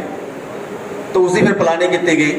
ਉਸ ਦੀ ਪਲਾਨਿੰਗ ਦੇ ਵਿੱਚ ਵੀ ਇਹੀ ਬਾਤ ਤੈਅ ਪਾਈ ਕਿ ਅਸੀਂ ਸੱਟਾ ਚੌਂਕ ਤੋਂ ਅੰਦਰਲੇ ਪਾਸੇ ਨੂੰ ਆ ਕੇ ਮਹਿਤੇ ਵਾਲੀ ਮਸਜਿਦ ਦੇ ਨਜ਼ਦੀਕ ਇੱਕ ਦੁਕਾਨ ਲਈ ਆ, ਵੱਡਾ ਸਟੋਰ ਲਿਆ ਹੈ ਕਿ ਉਸ ਦੇ ਵਿੱਚ ਸਾਰੇ ਗੋਸ਼ਤ ਦੀ ਕਲੈਕਸ਼ਨ ਹੋਏਗੀ। ਉੱਥੇ ਫਰੀਜ਼ਰ ਲਗਾਏ ਜਾਣਗੇ, ਉਹਨਾਂ ਦੇ ਵਿੱਚ ਉਹਨੂੰ ਇਕੱਠਾ ਕੀਤਾ ਜਾਏਗਾ, ਜਿਹੜਾ ਵੀ ਗੋਸ਼ਤ ਪਹੁੰਚੇਗਾ ਉਸ ਨੂੰ ਇਕੱਠਾ ਕਰਕੇ ਉੱਥੇ ਸਾਂਭਿਆ ਜਾਏਗਾ। ਕੁਝ ਵਲੰਟੀਅਰਸ ਜਿਹੜੇ ਨੇ ਉੱਥੇ ਕੰਮ ਕਰ ਰਹੇ ਹੋਣਗੇ, ਜਿਹੜੇ ਲੋਕ ਨੇ ਉਹਨਾਂ ਤੱਕ ਉਹ ਪਹੁੰਚਾਉਣਗੇ ਜਿਨ੍ਹਾਂ ਨੇ ਸਾਨੂੰ ਸਾਥ ਦੇਣ ਦੀ ਜ਼ਰੂਰਤ ਕੀਤੀ ਹੈ। ਤੁਹਾਨੂੰ ਵੀ ਇਹੀ ਅਪੀਲ ਹੈ ਕਿ ਤੁਸੀਂ ਵੀ ਸਾਡਾ ਇਸ ਮਾਮਲੇ ਦੇ ਵਿੱਚ ਸਾਥ ਜ਼ਰੂਰ ਦਿਓ। ਔਰ ਇਸ ਦੇ ਨਾਲ ਫਿਰ ਇਹ ਆ ਗਿਆ ਕਿ ਕਲੈਕਸ਼ਨ ਵੀ ਹੋ ਗਈ, ਹੁਣ ਡਿਸਟ੍ਰੀਬਿਊਸ਼ਨ ਕਿੱਦਾਂ ਹੋਏਗੀ, ਵੰਡਾਂਗੇ ਕਿੱਦਾਂ? ਤਾਂ ਇਹੀ ਹੈ ਕਿ ਅਸੀਂ ਪਹਿਲੇ ਦਿਨ ਦੇ ਵਿੱਚ ਜੋ ਸਾਡੇ ਕੋਲ ਕਲੈਕਸ਼ਨ ਹੋਏਗੀ 4 ਵਜੇ ਤੱਕ ਕਲੈਕਸ਼ਨ ਕੀਤੀ ਜਾਏਗੀ ਗੋਸ਼ਤ ਦੀ, ਫਿਰ ਉਸ ਦੀ ਪੈਕਿੰਗ ਕਰਕੇ ਉਹਨਾਂ ਦੇ ਪੈਕੇਟ ਬਣਾ ਕੇ ਜਿਨ੍ਹਾਂ ਲੋਕਾਂ ਦੇ ਥਰੂ ਅਸੀਂ ਲਿਸਟਾਂ ਇਕੱਠੀਆਂ ਕੀਤੀਆਂ ਸੀ ਉਹਨਾਂ ਦੇ ਲੋਕਾਂ ਦੇ ਨਾਲ ਸਾਥ ਬਣਾ ਕੇ ਏਰੀਆ ਵਾਈਜ਼ ਪਹਿਲੇ ਦਿਨ ਜਿੰਨਾ ਇਕੱਠਾ ਹੋਇਆ ਉਹਦੇ ਨਾਲ ਕਿੰਨੇ ਘਰ ਕਵਰ ਹੋ ਸਕਦੇ ਨੇ, ਕਿੰਨੇ ਲੋਕ ਕਵਰ ਹੋ ਸਕਦੇ ਨੇ, ਉਹਨਾਂ ਨੂੰ ਕਵਰ ਕਰਾਂਗੇ। ਇਹ ਸਾਡੀ ਪਲਾਨਿੰਗ ਹੈ। ਇਸੇ ਤਰੀਕੇ ਨਾਲ ਜਿਹੜੇ ਆਲੇ ਦੁਆਲੇ ਅਸੀਂ ਪਿੰਡਾਂ ਦੇ ਵਿੱਚ ਗਏ ਸੀ, ਅਸੀਂ ਉਹਨਾਂ ਨੂੰ ਕਵਰ ਕਰਾਂਗੇ। ਇਹ ਇਸੇ ਤਰੀਕੇ ਨਾਲ ਅਸੀਂ 3 ਦਿਨ ਸਾਡਾ ਇਹ ਚੱਲਦਾ ਰਹੇਗਾ। ਇਹ ਨਹੀਂ ਹੈ ਕਿ ਅਸੀਂ ਪਹਿਲਾਂ ਇਕੱਠਾ ਕਰਾਂਗੇ 2 ਜਾਂ 3 ਦਿਨ ਉਸ ਦੀ ਬਾਹਰ ਡਿਸਟ੍ਰੀਬਿਊਟ ਕਰਾਂਗੇ। ਸਾਡਾ ਇਹ ਹੈ ਕਿ ਪਹਿਲੇ ਦਿਨ ਦੀ ਕਲੈਕਸ਼ਨ ਪਹਿਲੇ ਦਿਨ ਹੀ ਪਹੁੰਚ ਜਾਏਗੀ, ਦੂਸਰੇ ਦਿਨ ਦੀ ਦੂਸਰੇ ਦਿਨ ਹੀ ਪਹੁੰਚ ਜਾਏ, ਤੀਸਰੇ ਦਿਨ ਦੀ ਤੀਸਰੇ ਦਿਨ ਹੀ ਪਹੁੰਚ ਜਾਏ। ਉਸ ਦੇ ਬਾਅਦ ਜਿਵੇਂ ਕਿ ਬਹੁਤ ਸਾਰੇ ਸਾਡੇ ਬੁਲਾਰਿਆਂ ਨੇ ਤੁਹਾਨੂੰ ਦੱਸ ਹੀ ਦਿੱਤਾ ਹੈ ਕਿ ਸਫਾਈ ਨਾਲ ਸੰਬੰਧਿਤ ਵੀ ਇੱਕ ਜ਼ਰੂਰਤ ਇਹ ਮਹਿਸੂਸ ਹੈ। ਇੱਕ ਤਾਂ ਗੋਸ਼ਤ ਨਾਲ ਸੰਬੰਧਿਤ ਹੋ ਗਈ ਕਿ ਜ਼ਰੂਰਤਮੰਦਾਂ ਤੱਕ ਪਹੁੰਚਾਇਆ ਜਾਵੇ। ਦੂਸਰੀ ਇੱਕ ਦਿੱਕਤ ਸਾਡੇ ਸ਼ਹਿਰ ਦੇ ਵਿੱਚ ਸਾਡੇ ਆਲੇ ਦੁਆਲੇ ਅਕਸਰ ਆਉਂਦੀ ਹੈ ਸਫਾਈ ਨੂੰ ਲੈ ਕੇ, ਔਰ ਇਹ ਦਿਨਾਂ ਦੇ ਵਿੱਚ ਅਕਸਰ ਅਸੀਂ ਬਹੁਤ ਸਾਰੇ ਉਹ ਲੋਕ ਜਿਹੜੇ ਸਫਾਈ ਦੇ ਉੱਪਰ ਬਹੁਤ ਵੱਡੇ ਆਪਣੀਆਂ ਤਕਰੀਰਾਂ ਕਰਦੇ ਨੇ, ਮੈਂ ਮਤਲਬ ਕਿਸੇ ਨੂੰ ਤੰਜ਼ ਨਹੀਂ ਕਰ ਰਿਹਾ ਇਸ ਬਾਤ ਦੇ ਉੱਪਰ, ਅਸੀਂ ਸਾਰੇ ਉਹਦੇ ਵਿੱਚ ਸ਼ਾਮਲ ਆ। ਅਸੀਂ ਵੀ ਆਪਣੀ ਫੀਲਡ ਦੇ ਵਿੱਚ ਬੱਚਿਆਂ ਨੂੰ ਜਦੋਂ ਬਾਤ ਕਹਿੰਦੇ ਆ ਸਫਾਈ ਦੀ ਅਹਿਮੀਅਤ ਦੱਸ ਰਹੇ, ਆਪਾਂ ਸਾਰੇ ਇੱਕ ਦੂਸਰੇ ਨੂੰ ਦੱਸਦੇ ਆ ਕਿ ਸਫਾਈ ਅੱਧਾ ਈਮਾਨ ਹੈ, ਲੇਕਿਨ ਉੱਥੇ ਘੌਲ ਹੋ ਜਾਂਦੀ ਹੈ ਔਰ ਉਹ ਘੌਲ ਦੀ ਵਜ੍ਹਾ ਦੇ ਕਰਕੇ ਸਾਡਾ ਸ਼ਹਿਰ ਜਿਹੜਾ ਇਹ ਬਹੁਤ ਖੂਬਸੂਰਤ ਹੈ, ਗੁਲਦਸਤਾ ਨੁਮਾ ਸ਼ਹਿਰ ਹੈ, ਉਹ ਗੰਦਾ ਨਜ਼ਰ ਆਉਣ ਲੱਗ ਜਾਂਦਾ ਹੈ। ਚਲੋ ਇੱਕ ਕਮਿਊਨਿਟੀ ਜਿਹਨੂੰ ਆਪਾਂ ਆਪਣੀ ਕਮਿਊਨਿਟੀ ਕਹਿੰਦੇ ਆ ਮੁਸਲਿਮ, ਉਹ ਤਾਂ ਇਸ ਚੀਜ਼ ਨੂੰ ਫਿਰ ਵੀ ਅੰਡਰਸਟੈਂਡ ਕਰ ਜਾਂਦੀ ਹੈ, ਲੇਕਿਨ ਇਹ ਬਹੁਤ ਸਾਰੇ ਲੋਕ ਅਜਿਹੇ ਨੇ ਜੋ ਇਸ ਦੇ ਸਾਡੇ ਗੈਰ ਮੁਸਲਿਮ ਭਰਾ ਨੇ, ਉਹਨਾਂ ਨੂੰ ਉਸ ਦੇ ਨਾਲ ਬਹੁਤ ਵੱਡੀ ਤਕਲੀਫ ਪਹੁੰਚਦੀ ਹੈ। ਤਾਂ ਉਸ ਦੇ ਵਾਸਤੇ ਜਿਵੇਂ ਪਹਿਲਾਂ ਦੱਸਿਆ ਹੀ ਗਿਆ ਹੈ ਕਿ ਅਲੱਗ-ਅਲੱਗ ਏਰੀਆਜ਼ ਦੇ ਵਿੱਚ ਹਰ ਚੌਂਕ ਦੇ ਵਿੱਚ ਅਸੀਂ ਪ੍ਰਸ਼ਾਸਨ ਦੇ ਨਾਲ ਵੀ ਕੰਟੈਕਟ ਬਣਾਏ ਹੋਏ ਹਾਂ ਔਰ ਅਸੀਂ ਆਪਦੇ ਵੱਲੋਂ ਵੀ ਪੂਰਾ ਇਸ ਦੇ ਵਾਸਤੇ ਤਿਆਰ ਹਾਂ ਕਿ ਹਰ ਚੌਂਕ ਦੇ ਵਿੱਚ ਇੱਕ ਟਰਾਲੀ ਖੜਾਈ ਜਾਏਗੀ ਔਰ ਘਰਾਂ ਦੇ ਵਿੱਚ ਜਿੱਥੇ ਕੁਰਬਾਨੀ ਹੋਏਗੀ ਉਹਨਾਂ ਨੂੰ ਕਿਹਾ ਵੀ ਜਾਏਗਾ ਔਰ ਆਪਣੇ ਵੱਲੋਂ ਵੀ ਪੂਰੀ ਇਹ ਕੋਸ਼ਿਸ਼ ਕੀਤੀ ਜਾਏਗੀ ਕਿ ਉਹਨਾਂ ਤੱਕ ਬੈਗ ਪਹੁੰਚਾਏ ਜਾਣ ਜਿਸ ਦੇ ਵਿੱਚ ਉਹ ਖੱਲ ਵਗੈਰਾ ਪਾ ਕੇ ਰੱਖਣ, ਕਿਉਂਕਿ ਬਹੁਤ ਸਾਰੇ ਬਾਹਰ ਇਹਦਾ ਹੁੰਦਾ ਕਿ ਖੱਲ ਲੈਣ ਵਾਲੇ ਆਉਂਦੇ ਆ, ਕੋਈ ਥੈਲਿਆਂ ਦੇ ਵਿੱਚ ਲੈ ਜਾਂਦੇ ਆ, ਉਹਨਾਂ ਦਾ ਖੂਨ ਉੱਚੜਦਾ ਜਾਂਦਾ ਹੈ, ਪੂਰਾ ਰਸਤਾ ਖਰਾਬ ਹੋ ਜਾਂਦਾ ਹੈ। ਜਾਂ ਫਿਰ ਕਈ ਵਾਰ ਤਾਂ ਮੈਂ ਇਹ ਵੀ ਦੇਖਿਆ ਹੈ ਕਿ ਉਹ ਸੋਟੀਆਂ ਦੇ ਉੱਪਰ ਟੰਗੇ ਲੈ ਕੇ ਜਾ ਰਹੇ ਨੇ। ਉਸ ਚੀਜ਼ ਨੂੰ ਵੀ ਠੀਕ ਕਰਨ ਦੇ ਲਈ ਇੱਕ ਵੱਡੇ ਬੈਗ ਲਿਫਾਫੇ ਵਗੈਰਾ ਉਹ ਪ੍ਰੋਵਾਈਡ ਕਰਵਾਏ ਜਾਣਗੇ। ਬਹੁਤ ਸਾਰੇ ਲੋਕਾਂ ਨੇ ਕਿਹਾ ਕਿ ਅਸੀਂ ਖੁਦ ਹੀ ਪ੍ਰੋਵਾਈਡ ਕਰ ਲਾਂਗੇ ਤਾਂ ਕਿ ਇੱਦਾਂ ਦੀ ਦਿੱਕਤ ਨਾ ਆਵੇ। ਇਸੇ ਤਰੀਕੇ ਦੇ ਨਾਲ ਜੋ ਵੇਸਟੇਜ ਹੈ, ਜਿਵੇਂ ਪਹਿਲਾਂ ਸਾਡੇ ਬੁਲਾਰੇ ਆਕਿਬ ਨੇ ਦੱਸਿਆ ਹੈ ਕਿ ਉਸ ਵੇਸਟੇਜ ਨੂੰ ਉਸ ਦੇ ਵਿੱਚ ਪਾਇਆ ਜਾਵੇ, ਪਾਇਆ ਕੇ ਪੈਕ ਕਰਕੇ ਦੇਖੋ ਸਾਡੀ ਜ਼ਿੰਮੇਵਾਰੀ ਹੈ, ਕਿਉਂਕਿ ਅਸੀਂ ਗੰਦਗੀ ਫੈਲਾਉਣ ਵਾਸਤੇ ਤਾਂ ਆਏ ਨਹੀਂ, ਅਸੀਂ ਉਸ ਨਬੀ ਦੇ ਉਮਤੀ ਹਾਂ ਜਿਹੜੇ ਇਹ ਕਹਿੰਦੇ ਨੇ ਕਿ ਰਸਤੇ 'ਚ ਕੋਈ ਤਕਲੀਫ ਦੇਣ ਵਾਲੀ ਚੀਜ਼ ਹੈ ਉਸ ਨੂੰ ਸਾਈਡ 'ਤੇ ਕਰ ਦਿਓ ਤਾਂ ਕਿ ਉਹ ਕਿਸੇ ਨੂੰ ਤਕਲੀਫ ਨਾ ਦੇਵੇ। ਤਾਂ ਅਸੀਂ ਤਕਲੀਫ ਨਹੀਂ ਦੇਣੀ ਹੈਗੀ ਕਿਸੇ ਨੂੰ, ਸਫਾਈ ਦਾ ਇਤਮਾਮ ਰੱਖਣਾ ਹੈ। ਤਾਂ ਉਸ ਵਿੱਚ ਪੈਕ ਕਰਕੇ ਅਸੀਂ ਜਿੱਥੇ ਵੀ ਚੌਂਕ ਦੇ ਵਿੱਚ ਸਾਡੇ ਨਜ਼ਦੀਕ ਟਰਾਲੀ ਸਾਡੇ ਵੱਲੋਂ ਪ੍ਰੋਵਾਈਡ ਕਰਵਾਈ ਜਾਏਗੀ ਉਸ ਦੇ ਵਿੱਚ ਪਾਇਆ ਜਾਵੇ। ਅਸੀਂ ਸਾਡੀ ਜ਼ਿੰਮੇਵਾਰੀ ਹੋਏਗੀ ਪ੍ਰਸ਼ਾਸਨ ਦੇ ਨਾਲ ਮਿਲ ਕੇ ਕੀਤਾ ਜਾਏਗਾ ਕਿ ਉਸ ਨੂੰ ਸਹੀ ਜਗ੍ਹਾ ਦੇ ਉੱਪਰ ਪਹੁੰਚਾ ਦਿੱਤਾ ਜਾਵੇ, ਨਾ ਕਿ ਸ਼ਹਿਰ ਦੇ ਵਿੱਚ ਇੱਧਰ ਉੱਧਰ ਸੁੱਟਿਆ ਜਾਵੇ ਜਿਸ ਦੇ ਨਾਲ ਬਦਬੂ ਪੈਦਾ ਹੋਵੇ, ਬਿਮਾਰੀਆਂ ਪੈਦਾ ਹੋਣ। ਉਸ ਦੇ ਬਾਅਦ ਮੈਂ ਥੋੜ੍ਹਾ ਜਿਹਾ ਚਾਨਣਾ ਪਾਉਣਾ ਚਾਹਾਂਗਾ ਕਿ ਜੋ ਅਸੀਂ ਵਿਜ਼ਿਟ ਕੀਤੀ ਹੈ ਅਲੱਗ-ਅਲੱਗ ਮਸਾਜਿਦ ਦੇ ਵਿੱਚ ਜਾਂ ਲੋਕਾਂ ਨੂੰ ਮਿਲੇ ਹਾਂ ਕਿ ਉੱਥੋਂ ਸਾਨੂੰ ਫੀਡਬੈਕ ਕਿੱਦਾਂ ਦੀ ਮਿਲੀ ਹੈ। ਜਿਵੇਂ ਕਿ ਅਸੀਂ ਸ਼ਹਿਰ ਦੇ ਵਿੱਚ ਬਹੁਤ ਸਾਰੀਆਂ ਮਸਜਿਦਾਂ ਦੇ ਵਿੱਚ ਗਏ, ਲਗਭਗ 100 ਮਸਜਿਦਾਂ ਦੇ ਵਿੱਚ ਗਏ, ਜਿਨ੍ਹਾਂ 'ਚ ਕੁਝ ਮਸਜਿਦਾਂ ਨੇ ਜਿਵੇਂ ਮਸਜਿਦ ਅਲ ਬਾਸਿਤ ਜੋ ਮਰਕਜ਼ ਦੇ ਨਜ਼ਦੀਕ ਹੈ, ਨੂਰਾਨੀ ਮਸਜਿਦ ਹੈ, ਹਲੀਮਾ ਮਸਜਿਦ ਹੈ, ਮਹਿਤਿਆਂ ਵਾਲੀ ਮਸਜਿਦ ਹੈ, ਮਦੀਨਾ ਮਸਜਿਦ ਹੈ, ਧੋਬਕਾਟ ਵਾਲੀ ਮਸਜਿਦ ਹੈ, ਭੋਲੂ ਸ਼ਾਹ ਵਾਲੀ ਮਸਜਿਦ ਹੈ, ਸ਼ਾਹ ਫਜ਼ਲ ਵਾਲੀ ਮਸਜਿਦ ਹੈ, ਬਹੁਤ ਸਾਰੀਆਂ ਮਸਜਿਦਾਂ ਸ਼ਹਿਰ ਦੇ ਵਿੱਚ ਗਏ। ਔਰ ਸ਼ਹਿਰ ਦੇ ਵਿੱਚ ਜਾਣ ਦੇ ਬਾਅਦ ਵੀ ਸਾਨੂੰ ਕਈ ਜਗ੍ਹਾ ਦੇ ਉੱਪਰ ਇਹ ਪਤਾ ਚੱਲਿਆ ਕਿ ਉੱਥੇ ਵੀ ਕੁਝ ਲੋਕ ਇਲਾਕਿਆਂ ਦੇ ਵਿੱਚ, ਮੁਹੱਲਿਆਂ ਦੇ ਵਿੱਚ, ਕਈ ਜਗ੍ਹਾ ਦੇ ਉੱਪਰ ਅਜਿਹੇ ਬੈਠੇ ਨੇ ਜਿਨ੍ਹਾਂ ਨੂੰ ਕਿਸੇ ਨੇ ਅੱਜ ਤੱਕ ਨਹੀਂ ਪੁੱਛਿਆ। ਉਹ ਗਰੀਬ ਨੇ, ਕੁਰਬਾਨੀ ਨਹੀਂ ਕਰ ਸਕਦੇ ਜਾਂ ਮਿਸਕੀਨ ਨੇ, ਲੇਕਿਨ ਉਹਨਾਂ ਤੱਕ ਕਦੇ ਕੋਈ ਪਹੁੰਚਿਆ ਨਹੀਂ ਹੈ। ਦੇਖੋ ਆਪਣੇ ਸ਼ਹਿਰ ਦੀ ਇਹ ਹਾਲਤ ਹੈ, ਹਾਲਾਂਕਿ ਅਲਹਮਦੁਲਿਲਾ ਸ਼ਹਿਰ ਦੇ ਵਿੱਚ ਬਹੁਤ ਸਾਰੇ ਲੋਕ ਜਿਹੜੇ ਨੇ ਕੁਰਬਾਨੀ ਕਰਦੇ ਨੇ ਔਰ ਬਹੁਤ ਸਾਰੇ ਲੋਕ ਬਹੁਤ ਕੋਸ਼ਿਸ਼ ਵੀ ਕਰਦੇ ਨੇ ਕਿ ਅਸੀਂ ਜ਼ਰੂਰਤਮੰਦਾਂ ਤੱਕ ਪਹੁੰਚਾਈਏ, ਲੇਕਿਨ ਉਸ ਦੇ ਬਾਵਜੂਦ ਵੀ ਸਾਨੂੰ ਇੱਦਾਂ ਦਾ ਰਿਸਪੌਂਸ ਮਿਲਿਆ। ਔਰ ਉਸ ਦੇ ਨਾਲ ਨਾਲ ਸਾਨੂੰ ਇਹ ਵੀ ਫੀਡਬੈਕ ਮਿਲੀ ਹੈ ਕਿ ਜਿਨ੍ਹਾਂ ਨੂੰ ਵੀ ਅਸੀਂ ਜਾ ਕੇ ਮਿਲੇ ਹਾਂ, ਚਾਹੇ ਉਹ ਮਾਸੀਬਾ ਜਮਾਤ ਦੇ ਸਾਥੀ ਤੇ ਚਾਹੇ ਕਮੇਟੀ ਮੈਂਬਰ ਤੇ, ਉਹਨਾਂ ਨੇ ਇਸ ਬਾਤ ਨੂੰ ਐਪਰੀਸ਼ੀਏਟ ਕੀਤਾ ਹੈ ਔਰ ਪੂਰਾ ਸਾਡਾ ਸਾਥ ਦੇਣ ਦੀ ਬਾਤ ਕਹੀ ਹੈ ਕਿ ਅਸੀਂ ਇਸ ਕੰਮ ਦੇ ਵਿੱਚ ਹਮੇਸ਼ਾ ਤੁਹਾਡੇ ਸਾਥ ਹੀ ਰਹਾਂਗੇ। ਇਸੇ ਤਰੀਕੇ ਨਾਲ ਬਹੁਤ ਸਾਰੇ ਪਿੰਡਾਂ ਦੇ ਵਿੱਚ ਜਿਵੇਂ ਕਿ ਬਰਕਤਪੁਰਾ, ਰੁੜਕਾ, ਧਨੋ, ਬਿੰਜੋ ਕੀ ਖੁਰਦ, ਬੜੀ ਚੱਕ, ਛੋਟੀ ਚੱਕ, ਹੁਸੈਨਪੁਰਾ, ਰੋਹੀੜਾ, ਬੌੜ ਹਾਈ ਖੁਰਦ, ਬੌੜ ਹਾਈ ਕਲਾਂ, ਅਕਬਰਪੁਰ ਛੰਨਾ, ਫੱਲੇਵਾਲ, ਕੁੱਪ ਕਲਾਂ, ਭੋਗੀਵਾਲ, ਹੋਰ ਬਹੁਤ ਸਾਰੇ ਪਿੰਡਾਂ ਨੂੰ ਅਸੀਂ ਕਵਰ ਕੀਤਾ ਹੈ। ਔਰ ਪਿੰਡਾਂ ਦੇ ਵਿੱਚ ਜਾ ਕੇ ਲੋਕਾਂ ਨੇ ਬੜਾ ਐਪਰੀਸ਼ੀਏਟ ਕੀਤਾ ਜਿਨ੍ਹਾਂ ਨੂੰ ਅਸੀਂ ਜਾ ਕੇ ਮਿਲੇ ਹਾਂ। ਲੇਕਿਨ ਕਈ ਪਿੰਡਾਂ ਦੇ ਵਿੱਚ ਜਾ ਕੇ ਇਹ ਵੀ ਸਾਨੂੰ ਪਤਾ ਚੱਲਿਆ ਕਿ ਪਿਛਲੇ 10 ਸਾਲ ਹੋ ਗਏ ਜਾਂ 12 ਸਾਲ ਹੋ ਗਏ ਕੁਰਬਾਨੀ ਨਹੀਂ ਕੀਤੀ ਕਿਸੇ ਨੇ, ਨਹੀਂ ਇਸਤੇਦਾਦ ਥੀ, ਨਹੀਂ ਕਰ ਸਕਦੇ ਸੀ, ਜਿਸ ਦੀ ਵਜ੍ਹਾ ਕਰਕੇ ਉਹਨਾਂ ਤੱਕ ਕੁਰਬਾਨੀ ਦਾ ਗੋਸ਼ਤ ਸਾਰਿਆਂ ਤੱਕ ਨਹੀਂ ਪਹੁੰਚਿਆ। ਇਸੇ ਫਿਰ ਉਹਨਾਂ ਨੇ ਜਦੋਂ ਇਹ ਗਏ ਤਾਂ ਕਹਿੰਦੇ ਨੇ ਵੀ ਅੱਖਾਂ ਥੋੜ੍ਹੀਆਂ ਨਮ ਵੀ ਹੋ ਜਾਂਦੀਆਂ ਨੇ, ਦਿਲ ਥੋੜ੍ਹਾ ਭਰ ਵੀ ਆਉਂਦਾ ਹੈ। ਉਹੀ ਚੀਜ਼ ਹੈ ਕਿ ਹੈਰਾਨੀ ਹੋਈ ਦੇਖ ਕੇ ਕਿ ਸਾਡੇ ਇਰਦ ਗਿਰਦ, ਸਾਡੇ ਮਲੇਰਕੋਟਲੇ ਦੇ ਏਰੀਏ ਦੇ ਵਿੱਚ ਵੀ ਅਜਿਹੇ ਲੋਕ ਜਿਹੜੇ ਨੇ ਉਹ ਬੈਠੇ ਨੇ। ਇਹ ਥੀ ਮੇਰੀ ਥੋੜ੍ਹੀ ਜਿਹੀ ਕਾਰਗੁਜ਼ਾਰੀ, ਜਿਸ ਦੇ ਵਿੱਚ ਮੈਂ ਤੁਹਾਨੂੰ ਪਲਾਨਿੰਗ ਦੱਸੀ ਹੈ ਕਿ ਅਸੀਂ ਲਿਸਟਾਂ ਕਿਵੇਂ ਇਕੱਠੀਆਂ ਕੀਤੀਆਂ ਨੇ ਔਰ ਸਾਡੀ ਕਲੈਕਸ਼ਨ ਦਾ ਕੀ ਢੰਗ ਹੋਏਗਾ, ਸਫਾਈ ਦੇ ਬਾਰੇ ਸਾਡੀ ਕੀ ਪਲਾਨਿੰਗ ਹੈ, ਡਿਸਟ੍ਰੀਬਿਊਸ਼ਨ ਦੀ ਸਾਡੀ ਕੀ ਪਲਾਨਿੰਗ ਹੈ ਔਰ ਸਾਨੂੰ ਫੀਡਬੈਕ ਕਿੱਦਾਂ ਦੀ ਮਿਲੀ ਹੈ। ਅੰਤ ਦੇ ਵਿੱਚ ਮੈਂ ਤੁਹਾਨੂੰ ਤੁਹਾਡੇ ਇੱਥੇ ਪਹੁੰਚਣ ਦੇ ਉੱਪਰ ਇੱਕ ਵਾਰ ਫਿਰ ਇਸਤਕਬਾਲ ਕਰਦਾ ਹਾਂ, ਤੁਹਾਨੂੰ ਜੀ ਆਇਆਂ ਆਖਦਾ ਹਾਂ ਔਰ ਇਸ ਉਮੀਦ ਦੇ ਨਾਲ ਕਿ ਇਸ ਨੇਕ ਕੰਮ ਦੇ ਵਿੱਚ ਜੋ ਸਾਡਾ ਆਪਣਾ ਕੰਮ ਹੈ, ਸਾਡਾ ਸਾਰਿਆਂ ਦਾ ਕੰਮ ਹੈ, ਤੁਸੀਂ ਸਾਡਾ ਪੂਰਾ ਸਾਥ ਦਿਓਗੇ, ਸਾਡੇ ਨਾਲ ਸਹਿਯੋਗ ਬਣਾਓਗੇ ਔਰ ਸਾਡੇ ਨਾਲ ਜੁੜ ਕੇ ਚੱਲੋਗੇ। ਸਾਰਿਆਂ ਦਾ ਬਹੁਤ ਬਹੁਤ ਧੰਨਵਾਦ। ਅਸਲਾਮ ਵਾਲੇਕੁਮ। ਬਹੁਤ ਬਹੁਤ ਸ਼ੁਕਰੀਆ ਜਾਵੇਦ ਨਜ਼ੀਰ ਸਾਹਿਬ। ਇੱਕ ਜ਼ਰੂਰੀ ਗੱਲ ਤੁਹਾਡੇ ਨਾਲ ਰਹਿ ਗਈ ਸੀ ਕਿ ਮੁਸਲਿਮ ਬਲੱਡ ਬੈਂਕ ਦੀ ਤਰਫ ਤੋਂ ਲਿਫਾਫਿਆਂ ਦਾ ਇੰਤਜ਼ਾਮ ਕੀਤਾ ਗਿਆ ਹੈ। ਇਨਸ਼ਾਅੱਲਾ ਸਾਡੀ ਪੂਰੀ ਕੋਸ਼ਿਸ਼ ਰਹੇਗੀ ਕਿ ਮਲੇਰਕੋਟਲਾ ਦੀ ਹਰ ਮਸਜਿਦ ਦੇ ਵਿੱਚ ਲਿਫਾਫੇ ਜਿਹੜੇ ਨੇ ਪਹੁੰਚਾਏ ਜਾਣ ਤੇ ਜਿਨ੍ਹਾਂ ਦੇ ਘਰਾਂ ਦੇ ਵਿੱਚ ਕੁਰਬਾਨੀ ਹੈ, ਬਰਾਏ ਮਿਹਰਬਾਨੀ ਉੱਥੋਂ ਲਿਫਾਫਾ ਕਲੈਕਟ ਕਰਕੇ ਖੱਲ, ਜਾਨਵਰ ਦੀ ਖੱਲ ਅਲੱਗ ਤੇ ਉਸ ਦੀ ਵੇਸਟੇਜ ਅਲੱਗ ਪਾ ਦਿੱਤੀ ਜਾਵੇ। ਤੇ ਇੱਥੇ ਬਹੁਤ ਸਾਰੀਆਂ ਇਸ ਤਰ੍ਹਾਂ ਦੀਆਂ ਸੁਸਾਇਟੀਜ਼ ਦੇ ਮੈਂਬਰ ਵੀ ਮੌਜੂਦ ਨੇ ਜਿਹੜੇ ਖੱਲਾਂ ਦੀ ਕਲੈਕਸ਼ਨ ਕਰਦੇ ਨੇ, ਤਾਂ ਉਹਨਾਂ ਨੂੰ ਵੀ ਗੁਜ਼ਾਰਿਸ਼ ਹੈ ਕਿ ਬਰਾਏ ਮਿਹਰਬਾਨੀ ਜਦੋਂ ਤੁਸੀਂ ਕਿਸੇ ਦੇ ਘਰ ਤੋਂ ਕਲੈਕਟ ਕਰਦੇ ਹੋ ਖੱਲ ਨੂੰ ਤਾਂ ਉਸ ਨੂੰ ਲਿਫਾਫੇ ਦੇ ਵਿੱਚ ਪਾ ਲਿਆ ਜਾਵੇ ਤਾਂ ਜੋ ਅਸੀਂ ਸਹਿਯੋਗੀ ਨਾ ਬਣੀਏ ਘੱਟੋ ਘੱਟ ਵੀ ਸ਼ਹਿਰ ਦੇ ਵਿੱਚ ਗੰਦਗੀ ਫੈਲਾਉਣ ਦੇ ਵਿੱਚ। ਸੋ ਮੈਂ ਹੁਣ ਗੁਜ਼ਾਰਿਸ਼ ਕਰਦਾ ਹਾਂ ਮੁਫਤੀ ਇਰਤਕਾਲ ਹਸਨ ਸਾਹਿਬ ਕਾਂਦਲਵੀ, ਮੁਫਤੀ ਆਜ਼ਮ ਪੰਜਾਬ, ਕਿ ਉਹ ਸਾਡੇ ਆਏ ਹੋਏ ਸਾਰੇ ਲੋਕਾਂ ਨੂੰ ਇਸਲਾਮਿਕ ਨੁਕਤੇ ਨਜ਼ਰ ਦੇ ਨਾਲ ਈਦ ਦੇ ਵਿੱਚ ਗਰੀਬਾਂ ਔਰ ਮਸਕੀਨਾਂ ਦੇ ਹਿੱਸੇ ਦੇ ਬਾਰੇ ਰੋਸ਼ਨੀ ਪਾਉਣ। ਮੁਫਤੀ ਆਜ਼ਮ ਪੰਜਾਬ ਜਨਾਬ ਮੁਫਤੀ ਇਰਤਕਾਲ ਹਸਨ ਸਾਹਿਬ ਕਾਂਦਲਵੀ ਜੀ।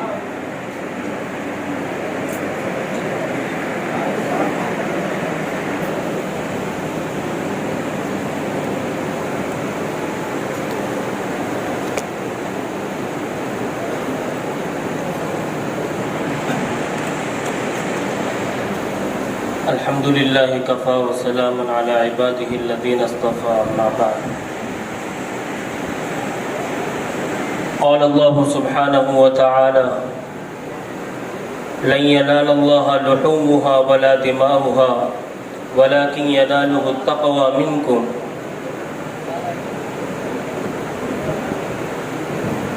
व क़ाल नबी सल्लल्लाहु अलैहि वसल्लम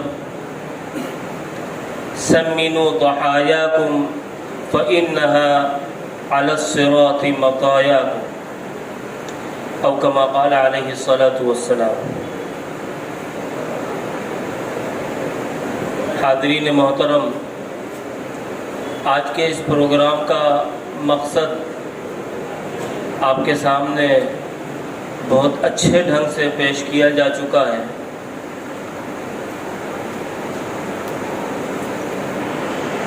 اور میں امید کرتا ہوں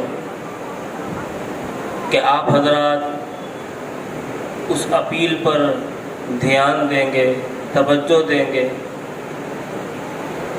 جو آج کے اس پروگرام میں آپ سے کی جا رہی ہے۔ Muslim blood bank and welfare society کا یہ جو ایفرٹ ہے، یہ جو کوشش ہے، یہ انوکھی ہے، نئی ہے، لیکن حالات اور ضرورت کے احساس سے پیدا شدہ ایک جد و جہد ہے۔ اور جو کوشش و جد و جہد حالات کے تناظر کے اندر وجود میں آتی ہے، اس کے اندر یقینی طور پر کامیابی ملتی ہے، بشرطے کہ نیت میں خلوص ہو۔ ان اريد الا الاصلاح ما استطعت وما توفیقی الا باللہ علیہ توکلت والیہ انیب۔ میں اپنی طاقت بھر اصلاح کرنا چاہتا ہوں۔ جو مجھے توفیق دی ہے وہ اللہ نے دی ہے، اسی پر میں بھروسہ کرتا ہوں اور اسی کی طرف میں متوجہ ہوتا ہوں۔ مسلم بلڈ بینک کے ہر ممبر نے، ہر ورکر نے، اس سے جڑے ہوئے ہر آدمی نے قرآن پاک کی یہ آیت پڑھ کر اس کام کا بیڑا اٹھایا ہے، اور میں سمجھتا ہوں کہ اس کے اندر 100% کامیابی ملے گی۔ آج کے اس پروگرام کا موضوع یہی ہے کہ سب کے ساتھ مل کر عید منائی جائے۔ عید الفطر بھی سب کے ساتھ مل کر منائی جاتی ہے، عید الاضحیٰ بھی سب کے ساتھ مل کر منانی چاہیے۔ عید الفطر کے اندر سب کے ساتھ ملنے کی ایک علامت اور ایک رمز کے طور پر صدقہ فطر ادا کیا جاتا ہے، جس کے بارے میں اللہ کے نبی صلی اللہ علیہ وسلم نے ارشاد فرمایا طہرۃ للصیام وطعمۃ للمساکین، کہ یہ صدقہ فطر آپ کے روزوں کے لیے پاکی کا ذریعہ ہے، اور یہی صدقہ فطر عید کے دن کسی مسکین کے لیے ایک وقت کی خوراک کا انتظام بھی ہے۔ عید الاضحیٰ کے موقع پر صدقۃ الفطر نہیں ہوتا، اس وجہ سے نہیں ہوتا کہ عید الاضحیٰ کے موقع پر قربانی ہوتی ہے، اور جب قربانی ہوتی ہے تو ہماری ذمہ داری قربانی کے گوشت کے اندر عائد ہوتی ہے، ہماری ذمہ داری صدقے وغیرہ یہ کسی اور شکل و صورت کے اندر عائد نہیں ہوتی۔ اسی لیے ہم فقہ و شریعت کی جتنی کتابیں پڑھتے ہیں، ان تمام کتابوں کے اندر ہمیں یہ بات لکھی ملتی ہے کہ قربانی کے گوشت کی تقسیم کا بہتر طریقہ یہی ہے کہ آدمی اس کے 3 حصے کرے۔ حالانکہ یہ بات حدیث پاک میں نہیں ہے، لیکن شاید ہی کوئی کتاب ہو جس کے اندر اس بات کو اہتمام کے ساتھ ذکر نہ کیا گیا ہو۔ جتنے علماء ہیں ان سب نے اس بات کو اچھا اور بہتر سمجھا ہے، اور ہم تو یہ شعر اکثر و بیشتر پڑھتے ہیں، زبان خلق کو نقارہ خدا سمجھو۔ جب اتنے علماء مل کر ایک بات کہتے ہیں تو یقیناً وہ بات اللہ کی مرضی اور اس کا منشا ہوتی ہے۔ تو سب نے یہ بات کہی ہے کہ آپ اپنے قربانی کے گوشت کو 3 حصوں میں تقسیم کریں۔ ایک حصہ آپ اپنی ضرورت کے لیے رکھیں، ایک حصہ اپنے رشتہ داروں کو اور دوستوں کو تقسیم کر دیں، اور ایک حصہ آپ غریب، غربا، یتامہ اور مساکین کے لیے خرچ کریں۔ یہ بات آپ سے کئی مرتبہ کہی گئی ہے، اور میں بھی اس بات کو اہتمام کے ساتھ عرض کرتا ہوں کہ ہمارے معاشرے میں اور ہمارے سماج میں یہ جو روایت پڑ گئی ہے کہ ہم قربانی کا زائد سے زائد گوشت اپنی فریج کے اندر سمیٹ کر رکھ لیتے ہیں اور اس کو کافی لمبی مدت تک کھانے کا ارادہ اور شوق رکھتے ہیں، یہ روایت غلط ہے۔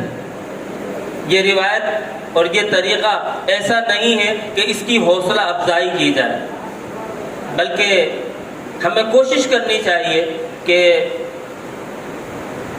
गोश्त का ज़ख़ीरा न इकट्ठा करें। ये बात पहले कही गई कि फ्रिज के अंदर गोश्त न रखें, लेकिन मैं थोड़ी सी यहाँ डिटेल ज़रूर और तफसील ज़रूर बयान करूँगा।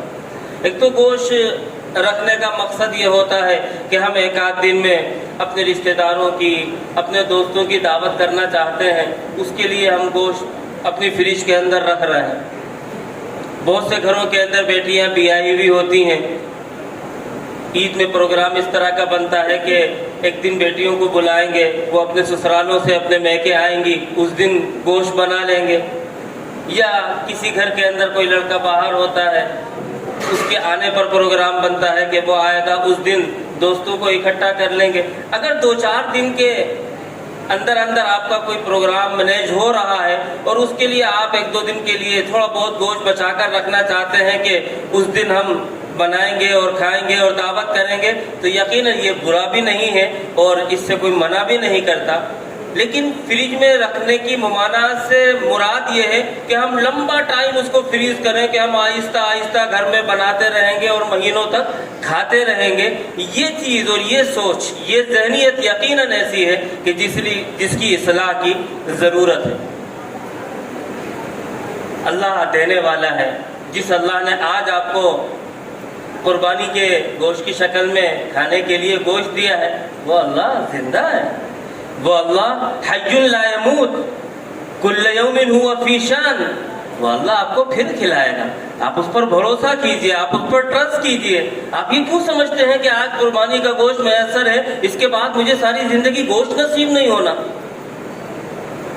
यकीनन ऐसा नहीं। हमें चाहिए कि हम अपनी वक्ती ज़रूरत का गोश्त ज़रूर रखें। एक आध दिन बाद हमें कोई दावत करनी है, कोई प्रोग्राम करना है, गोश्त ज़रूर रखें। हमारा कुंबा बड़ा है, शरीका बड़ा है, बेटे बेटियां पोते पोतियां एक अच्छा बड़ा भरा पूरा खानदान है, उनके हिसाब से थोड़ा सा ज़्यादा भी रखना चाहें, कोई हर्ज नहीं। लेकिन जो इसके अलावा गोश्त है उसके अंदर गरीबों का हक है। अगर हम रखते हैं तो यकीनन उन गरीबों को हम अपनी ईद की खुशी के अंदर शामिल नहीं करना चाहते। देखिए, एक तो अल्लाह का शुक्र होता है जो हम ज़बानी अदा करते हैं। ए अल्लाह तेरा शुक्र, अल्हम्दुलिल्लाहि रब्बिल आलमीन। खाना खाने के बाद दुआ पढ़ लेते हैं, अल्हम्दुलिल्लाहिल्लज़ी अतअमना व सक़ाना व जअलना मिनल मुस्लिमीन। ये सब शुक्र के मुख्तलिफ कलिमात और मुख्तलिफ सेगे हैं जो हम अदा करते हैं। लेकिन एक होता है अमली शुक्र, प्रैक्टिकल। अल्लाह तबारक व तआला को अमली शुक्र भी बहुत ज़्यादा पसंद है। और अमली शुक्र ये है कि हम खुदा की दी हुई रोज़ी के अंदर उसके गरीब बंदों को शरीक कर लें। ये खुदा का शुक्र है और ये अमली शुक्र है। और इस शुक्र के बाद ज़बान से अल्लाह तेरा शुक्र और मालिक तेरा एहसान कहने की ज़रूरत नहीं होती, बल्कि अल्लाह को बंदे का ये अमल इतना पसंद आता है कि वो अपनी नेमतों के अंदर इजाफा दर इजाफा कर देता है। और ये बात भी हमें समझनी चाहिए कि गरीबों, यतीमों, मिस्कीनों के साथ एहसान और सलूक का मामला करके हम दर हकीकत अपने खुदा और अपने परवरदिगार की बंदगी ही करते हैं। वो भी एक नमाज है, वो भी एक इबादत है, वो भी एक खुदा को राज़ी करने का तरीक़ा है। किसी मुआसिर शायर ने कहा था और बड़ी अच्छी बात कही थी, बड़े लतीफ़ इशारे और किनाए में, और मुझे बड़ी अच्छी बात लगती। घर से मस्जिद है बहुत दूर, चलो यूं कर ले। घर से मस्जिद है बहुत दूर, चलो यूं कर ले। किसी रोते हुए बच्चे को हंसाया जाए। किसी रोते हुए बच्चे को हंसाना ये भी ऐसी ही इबादत है जैसी इबादतें हम मस्जिद के अंदर करते हैं। अगर मस्जिद दूर है तो क्या हुआ, किसी रोते हुए बच्चे को हंसाकर अपने मालिक को, अपने अल्लाह को हम राज़ी कर सकते हैं।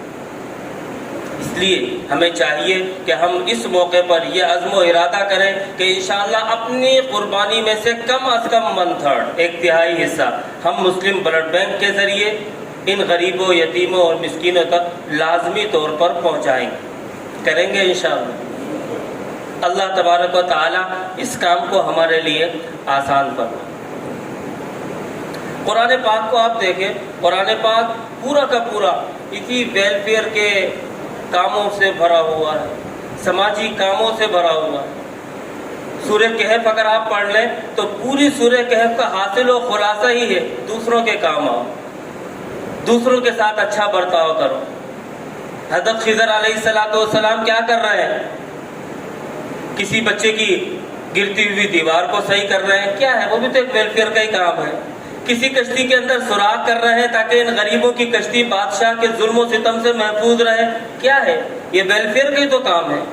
वो जो चूंटी खड़े होकर ऐलान करती है वहुशिर लिसुलैमान जुनूदुहु मिनल जिन्नि वल इंसि वत्तैरि फहुम यूज़ऊन हत्ता इज़ा अतौ अला वादिन नम्ल क़ालत नम्लतुन या अय्युहन नम्लु उदखुलू मसाकिनकुम, ऐलान करती है कि मेरी चींटियों अपने घरों के अंदर दाखिल हो जाओ, ऐसा ना हो कि सुलेमान का लश्कर तुम्हें रोन डाले। ये वेलफेयर का ही तो काम है, अपनी कौम की खिदमत ही तो है। कौम की खिदमत, समाज की खिदमत, पछड़े हुए के साथ सुलूक का मामला करना, गिरे हुए को उठाना, गिरते हुए को संभालना, सारा का सारा दीन यही है। शेख अहमद लाहौरी ने एक मर्तबा फरमाया कि अगर ऐसा इत्तिफाक हो कि मैं किसी प्लेटफॉर्म पर खड़ा हूँ, मुझे कहीं सफ़र करना है, ट्रेन आ चुकी है, प्लेटफॉर्म पर न सिर्फ ये कि लग चुकी है बल्कि प्लेटफॉर्म से चलना शुरू हो गई है, मेरा एक पैर ट्रेन के डब्बे के अंदर है, दूसरा पैर प्लेटफॉर्म के ऊपर है, ऐसे में कोई दौड़ता हुआ मेरे पास आए और कहे कि ए अहमद जाते जाते कुरान तो समझा दो, क्या है? तो मैं उससे ये नहीं कहूँगा कि इतने कम टाइम में कुरान नहीं समझा सकता, बल्कि मैं उससे जाते जाते इतनी बात कहूँगा कि कुरान, अल्लाह की मोहब्बत, रसूल की इताअत और मखलूक की खिदमत, पूरा कुरान, इसके अलावा और कुछ नहीं। 1/3 मखलूक की खिदमत ये कुरान है, ये हमारा दीन है। सच्ची बात यह है कि हमारे दीन के अंदर अल्लाह की मोहब्बत, रसूल की इताअत, ये भी इसी के अंदर दाखिल है।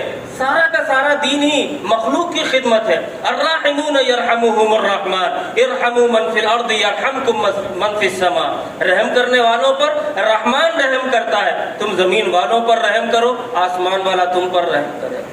अहसिन इला मन असा इलैक, जो तुम्हारे साथ बुरा बर्ताव करे तुम उसके साथ अच्छा बर्ताव करो। आप अल्लाह के नबी सल्लल्लाहु अलैहि वसल्लम के फरामीन, आपके इरशादात और आपकी नसीहतों को उठाकर देख लिए, हर एक का खुलासा इसी पर आकर निकलता है कि हमें अपने लिए नहीं बल्कि दूसरों के लिए जीना सीखना चाहिए। अपने लिए जीना यह खुद गर्जी है, नफ्स परस्ती है, मफाद परस्ती है। दूसरों के लिए जीना दर हकीकत इंसानियत है। दुनिया में वही आदमी कामयाब है जो दूसरों के लिए जिंदगी गुजार कर जाता है। कुछ इस तरह से रहो रूहे गुलसिता बनकर, तुम्हारे बात तुम्हारी महक चमन में रहे।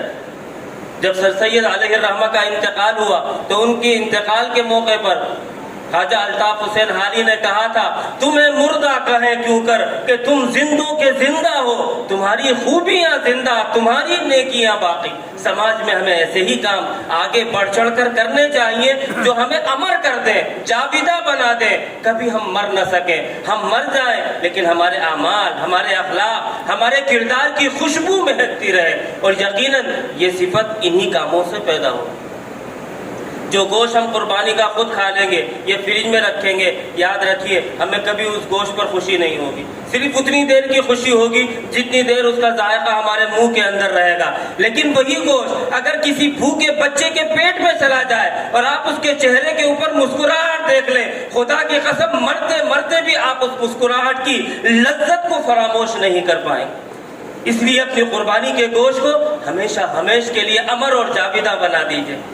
आपसे आज मुतालबा किया जा रहा है कि आप जो है अपना गोश्त मुस्लिम ब्लड बैंक के जरिए उन गरीबों को, यतीमों को, मिस्कीनों को जरूर पहुंचाएं। अगरचे लंबी चौड़ी गुफ्तगू का मौका नहीं है और मैं चाहता भी नहीं कि आपका ज़्यादा वक्त लूँ, लेकिन छोटी सी चंद बातें आपसे ज़रूर अर्ज करूँगा। मुस्लिम ब्लड बैंक ने ये निज़ाम बनाया है कि सट्टा चौक के करीब एक बड़ा स्टोर लिया है जहाँ डीप फ्रीजर वगैरह के इंतजामात हैं और वहाँ पर सारा का सारा गोश्त कलेक्ट किया जाएगा और वहीं से उसकी तकसीम अमल में आएगी। हमारा कौमी मिजाज और समाजी मिजाज ये है कि हम किसी भी नेक काम के लिए जब देते हैं तो हमारी ख्वाहिश होती है कि डोर स्टेप पर कोई आदमी आकर हमसे कलेक्ट कर ले ले, हमारे घर की दहलीज पर आकर कोई हमसे ले ले, चाहे वो ज़कात है, चाहे कुर्बानी की खाल है, चाहे और कोई चीज़ है। लेकिन यहाँ आपसे थोड़ी सी मुख्तलिफ गुजारिश और दरख्वास्त करूँगा। मुस्लिम ब्लड बैंक के पास यकीनन मैन पावर है, लेकिन इनकी जितनी भी मैन पावर है ये सारी के सारी मैन पावर इस गोश्त को गरीबों तक पहुंचाने के अंदर खर्च होनी है। और जाहिर है कि ईद इनकी भी ईद है, इनके भी माँ बाप हैं, भाई बहन हैं, बीवी बच्चे हैं, इनको यकीनन अपने घर वालों के साथ ईद की खुशियाँ बांटने के लिए भी कुछ वक्त दरकार है। इस सूरत हाल के अंदर ब्लड बैंक की तरफ से ये फैसला किया गया है कि हम गोश्त को कलेक्ट करने के लिए घरों में नहीं जाएंगे। जैसे आमतौर पर चिर में कुर्बानी को कलेक्ट करने के लिए हम घरों तक पहुंचते हैं और घरों से वसूल कर लेते हैं, इस गोश्त को कलेक्ट करने के लिए घरों तक नहीं जाएंगे। ऐसे में आपकी जिम्मेदारी बढ़ जाती है कि अपना गोश्त अपनी जिम्मेदारी पर उस सेंटर तक पहुंचा दे जिस सेंटर से आगे ब्लड बैंक के वॉलंटियर उसको गुरबा के अंदर और मिस्कीनों के अंदर तकसीम करेंगे। जाहिर है कि ये थोड़ा सा मुश्किल होगा, ईद की मसरूफियात, कुर्बानी की मसरूफियात के बीच के अंदर ये काम करना थोड़ा सा मुश्किल हो सकता है। वैसे हमारे शहर के अंदर कसाईयों के मिजाज इतने हाई हो जाते हैं कि उस दिन बहुत से लोग तो कसाईयों की वजह से डिप्रेशन में आ जाते हैं और इंतज़ार कर कर के उनका मूड एक तरह से ऑफ हो जाता है। लेकिन बहरहाल ये सब ज़िंदगी का हिस्सा है। आप इन हालात के अंदर भी इस बात को यकीनी बनाइएगा कि अपने हिस्से का गोश्त आप खुद अपनी जिम्मेदारी पर उस सेंटर तक पहुंचा दें। और चूँकि आप हजरात सारे शहर के नुमाइंदे की हैसियत से यहाँ तशरीफ़ फरमा है, इसलिए मैं बहुत दस्तबस्ता आजिज़ाना गुजारिश करूँगा कि आप सिर्फ अपनी ज़ात तक ही महदूद न रहें, बल्कि आप इस काज को आगे बढ़ाएं, इस अमल को आगे बढ़ाएं, अपने रिश्तेदारों, अपने दोस्तों, अपने ताल्लुक़ वालों को इस तरफ मुतवज्जे करें कि वो भी इस नेक काम के अंदर शरीक सफ़र बने और वो भी इस सवाब के काम के अंदर आखिरत का ज़ख़ीरा अपने लिए समेटे और इकट्ठा करें। आपके सामने जो गुजारिश की गई है उनमें से एक ये भी है कि शहर के अंदर सफाई सुथराई, ये एक अपील है। बहरहाल हम सबको चाहिए कि हम ये अपील लोगों तक पहुंचाएं, कुर्बानी करने वालों तक पहुंचाएं कि कुर्बानी ज़रूर करें, फ़र्ज़ है, वाजिब है अपनी अपनी हैसियत के मुताबिक, लेकिन सफाई सुथराई ये भी बहुत ज़रूरी है। अत्तहूरु शत्रुल ईमान, अन-नज़ाफ़तु मिनल ईमान, अन-नज़ाफ़तु निस्फुल ईमान, इन्नल्लाह नज़ीफ़ुन युहिब्बुन नज़ाफ़ा।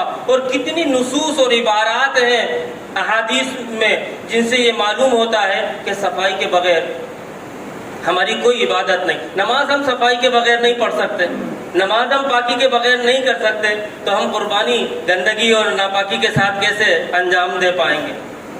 अगरचे इन बदलते हुए हालात के अंदर ये मसला और ज़्यादा तशवीशनाक हो गया है, क्योंकि पहले घरों के अंदर टाइल्स और पत्थर इतने ज़्यादा नहीं लगे होते थे और हर घर के अंदर कुछ न कुछ कच्ची जगह होती थी। और जिन घरों के अंदर कच्ची जगह थोड़ी बहुत है उन घर के अंदर कोई इशू नहीं। इनकी वेस्टेज को ज़ाय करने का सबसे बेहतरीन तरीका यह है कि आप इनको मिट्टी में दबा दें, इससे बेहतर कोई भी तरीका नहीं।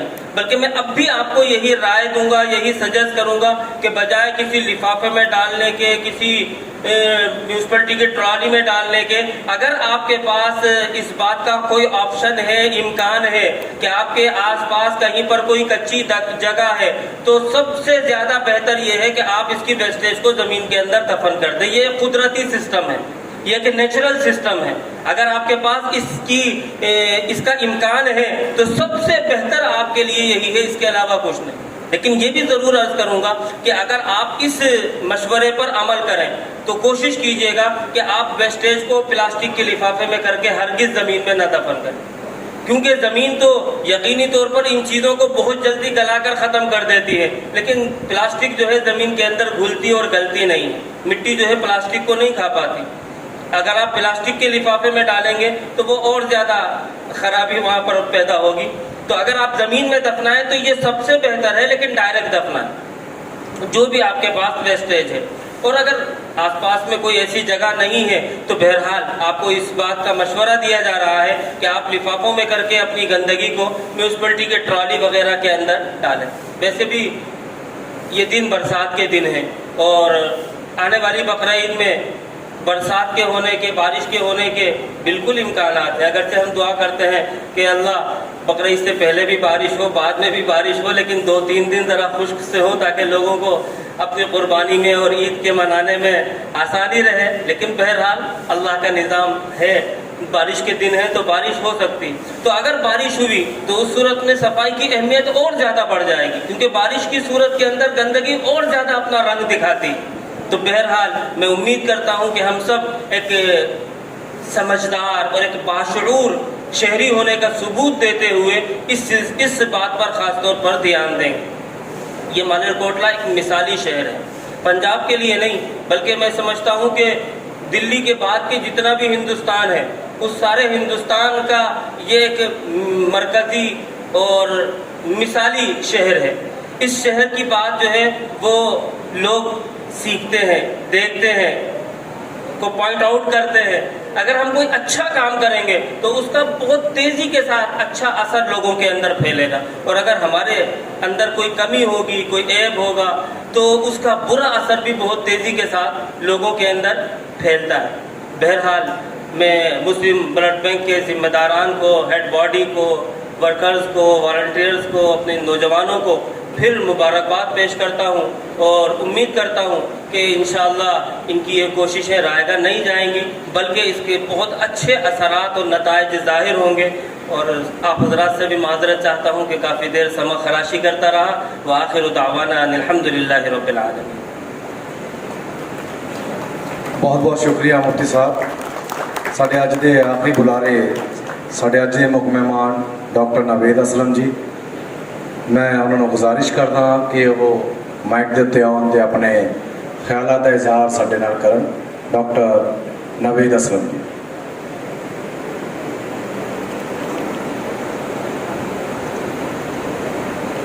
बिस्मिल्लाहिर्रहमानिर्रहीम। मोहतरम मेहमान खुसूसी मुफ्ती आज़म इफ्तिखारुल हसन साहब, dignitaries sitting on the side dais, organizers of Muslim Blood Bank and Welfare Society, बुजुर्गों, दोस्तों और भाइयों, अस्सलाम वालेकुम। I am extremely thankful to the organizers of Muslim Blood Bank and Welfare Society जिन्होंने मुझे इस तकरीब में शामिल होने का मौका दिया है, जो कि बहुत ही एक नोबल प्रोजेक्ट के लिए रखी गई है। और स्पेशली मैं डॉक्टर रमज़ान का थैंकफुल हूँ जिन्होंने मुझे एक तरह का ऑर्डर ही किया कि नहीं तूने आना है। सिर्फ आधे मिनट की बात हुई एंड देन आई सरेंडर्ड। और उसके बाद मैं शुक्रिया करता हूँ मुझसे पहले सारे स्पीकर्स का जिन्होंने मेरा काम बहुत आसान कर दिया है, कि उन्होंने माशाल्लाह सब कुछ एक समाजी तौर पे, दीनी तौर पे आपके सामने सारी चीज़ें रख दी हैं कि अब मेरे कहने का कोई कुछ बाकी रहा नहीं है। लेकिन क्योंकि ये ब्लड बैंक है तो इसलिए ज़रूर मैं कुछ ना कुछ तो कहूँगा। लाइफ है, ज़िंदगी है, जो नेचर की एक सबसे बड़ी ब्लेसिंग ज़िंदगी है। Life is the best blessing of nature. जैसे कहते हैं कि ज़िंदगी एक बार मिलती है, और ज़िंदगी कभी कभी ऐसे मोड़ पे आ जाती है कि जहाँ पे कुछ ऐसी चीज़ की ज़रूरत होती है जो सिर्फ इंसान ही मुहैया कर सकता है। ना वो पैसे से मिल सकती है, ना किसी फैक्ट्री में तैयार की जा सकती है, ना किसी टेक्नोलॉजी से तैयार की जा सकती है। वो एक इंसान ही दे सकता है, वो है ब्लड, जो एक ज़िंदगी की एक किरण को, एक होप को ज़िंदा करती है। जिस इंसान को ब्लड की ज़रूरत होती है, शायद आपने कभी इसका अंदाज़ा ना किया हो, क्योंकि हमने ज़िंदगी और मौत को इतने करीब से देखा है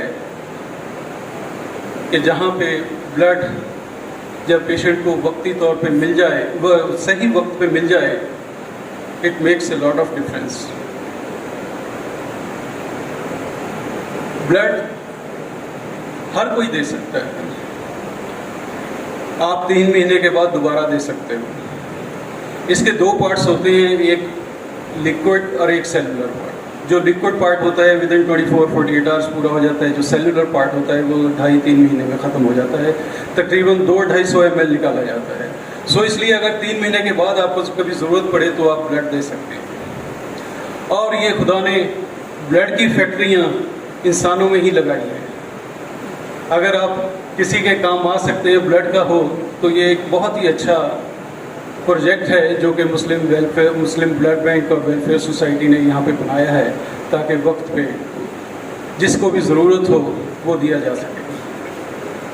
बाकी जो आज की तकरीब का मकसद है कि सबकी ईद, मैं ज़्यादा डिटेल में तो नहीं जाऊँगा, जैसे कि हम सब जानते हैं ईद हमारा दो ही फेस्टिवल हैं, ईद उल अज़हा, ईद उल फितर, जिसका हर किसी को इंतज़ार होता है, चाहे वो बूढ़ा हो, चाहे जवान हो, मर्द हो, औरत हो, गरीब हो, अमीर हो, प्रोफेशनल हो, नॉन प्रोफेशनल हो, कोई भी हो, जिसको बड़ा बेसब्री से लोग इंतज़ार करते हैं। और हम बड़ी इसको तैयारी इसकी करते हैं, बाज़ारों में जाते हैं, शॉपिंग करते हैं, नए नए कपड़े ख़रीदे जाते हैं, जूते ख़रीदे जाते हैं, लोगों को देने के लिए गिफ्ट ख़रीदे जाते हैं। लेकिन दूसरी तरफ कुछ लोग ऐसे भी हैं जो इस चीज़ को अफोर्ड नहीं कर सकते, वो ईद मना नहीं सकते सही तरीके से। उनके लिए ईद का दिन एक ऐसा ही दिन होता है जैसे हम रूटीन कोई दूसरा दिन हो। हम बाज़ारों में जाते हैं, नए नए खाने, नए नए कपड़े लेके आते हैं, बच्चों के लिए गिफ्ट लेके आते हैं, लेकिन कुछ बच्चे होते हैं जो बहुत उसको तरस वाली आंखों से देखते हैं, तरसते हैं उनको देख के। नए नए हम अच्छे अच्छे मज़ेदार खाने बनाते हैं, उनकी खुशबू इधर उधर जाती होगी तो उन लोगों पे क्या बीतती होगी वो हमने कभी महसूस नहीं किया है। जो बच्चे इसको नहीं मना सकते, हमारे बच्चे बहुत अच्छे अच्छे नए नए कपड़े पहन के और खिलौने ले लेके हम उनके लिए ला के देते हैं, वो इसको सेलिब्रेट करते हैं। लेकिन कुछ ऐसे बच्चे भी हैं, भूख चेहरों पे लिए चांद से प्यारे बच्चे, भूख चेहरों पे लिए चांद से प्यारे बच्चे, बेचते फिरते हैं गलियों में गुब्बारों बच्चे। वो सब मासूम से चेहरे तलाशे रिस्क में गुम हैं, वो सब मासूम से चेहरे तलाशे रिस्क में गुम हैं, जिन्हें जुगनू पकड़ना था, जिन्हें तितली को छूना था। कभी हमने उनके बारे में सोचा नहीं है। हम सब अपनी खुशियों में मुब्तला हो जाते हैं, सेलिब्रेशन में, अपने फैमिली में, अपने फ्रेंड्स में, अपने रिश्तेदारों में, लेकिन हमने इसके बारे में कभी नहीं सोचा है। तो मेरा ख्याल है जो ये आप प्रोजेक्ट, एक नोबल प्रोजेक्ट शुरू कर रहे हैं, बहुत ही अप्रिशिएबल है। और आपकी इसकी सक्सेस के लिए मैं दुआ करता हूँ, and I offer my services any time. And अगर आप मुझे इसका हिस्सा बनाना चाहें, it will be my privilege.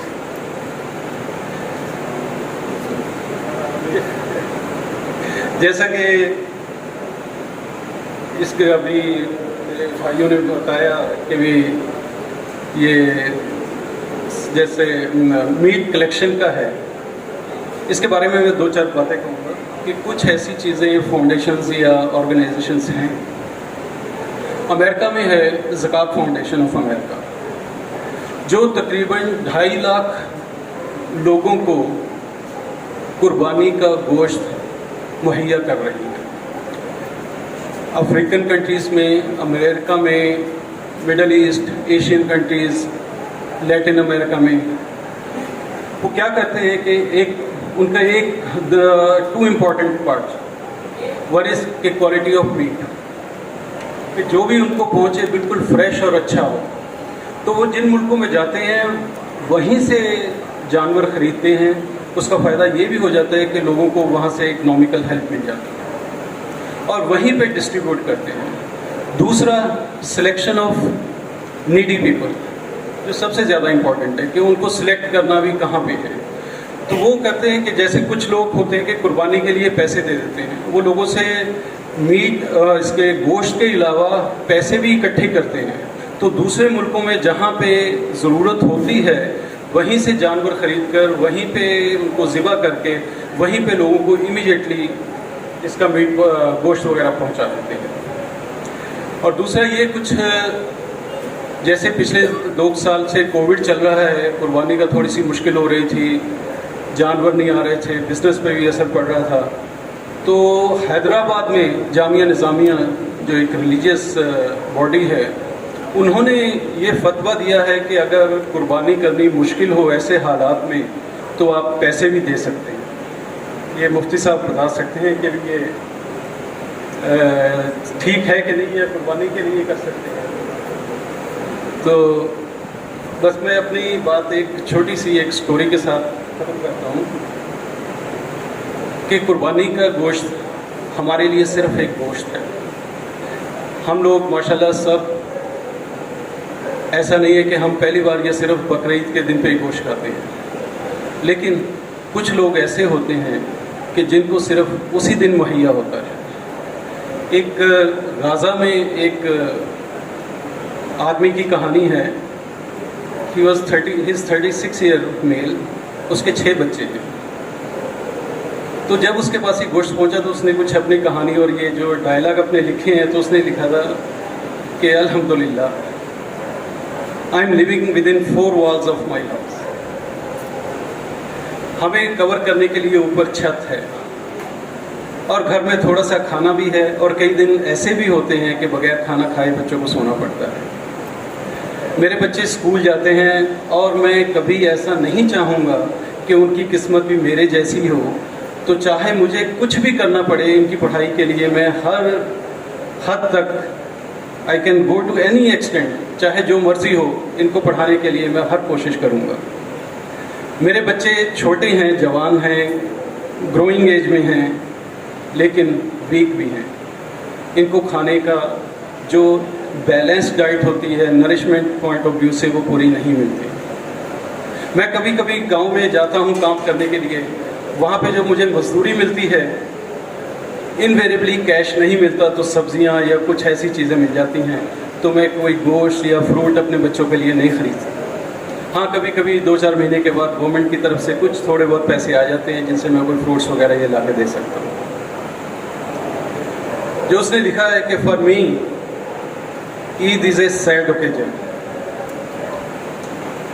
کہ آپ کے لیے خوشی کا دن ہوگا لیکن میرے لیے نہیں، کیونکہ میرے بچے اور لوگ بچوں کو دیکھ کے ترستے ہیں، اور جو فیلنگ مجھ میں آتی ہیں وہ آپ اس کو محسوس نہیں کر سکتے اپنے بچوں کو دیکھ کے ایسی حالت میں۔ تو اس نے کہا کہ poverty is enemy of happiness، poverty kills happiness and suffocates dreams۔ جو آپ کے سپنے ہوتے ہیں، آپ کے ڈریمز ہوتے ہیں، آپ سوچتے ہیں کہ اپنے بچوں کو یہ بناؤں گا یہ بناؤں گا، ہر انسان کے ہوتے ہیں، لیکن وہ پاورٹی میں آ کے سفوکیٹ ہو جاتے ہیں، ادھورے رہ جاتے ہیں، اور سفوکیٹ ہو کے بہت سے لوگوں کے وہیں پہ ہی ختم ہو جاتے ہیں۔ آج آپ نے جو مجھے عید کے لیے یہ بھیجا ہے گوشت، میں اور میری وائف اس کو پا کے بہت خوش ہوئے ہیں۔ ہم اس کو تھوڑا تھوڑا کر کے رکھیں گے، تھوڑے تھوڑے پیک بنا کے رکھیں گے تاکہ کافی دیر تک ہم اس کو چلا سکیں۔ سو یہ اس کا مین موٹیو ہے، جو مین اس کا پیچھے اس کے موٹیو ہے، وہ عید کا یہی ہے۔ سو اس مشن کو کمپلیٹ کرنے کے لیے، سکسیسفل بنانے کے لیے میں آپ سب سے گزارش کرتا ہوں کہ آپ زیادہ سے زیادہ اس میں کنٹریبیوٹ کریں۔ آپ کے لیے بڑی تھوڑی سی کنٹریبیوشن ہے، لیکن it can change somebody's life. It's said somebody cannot help everybody، somebody cannot help everybody but everybody can help somebody۔ اگر آپ تھوڑے تھوڑے لوگوں کا، ہر انسان تھوڑے تھوڑے لوگوں کی مدد کر سکتا ہے تو اس سے بہت سارے لوگوں کی زندگی بھی چینج ہو سکتی ہے۔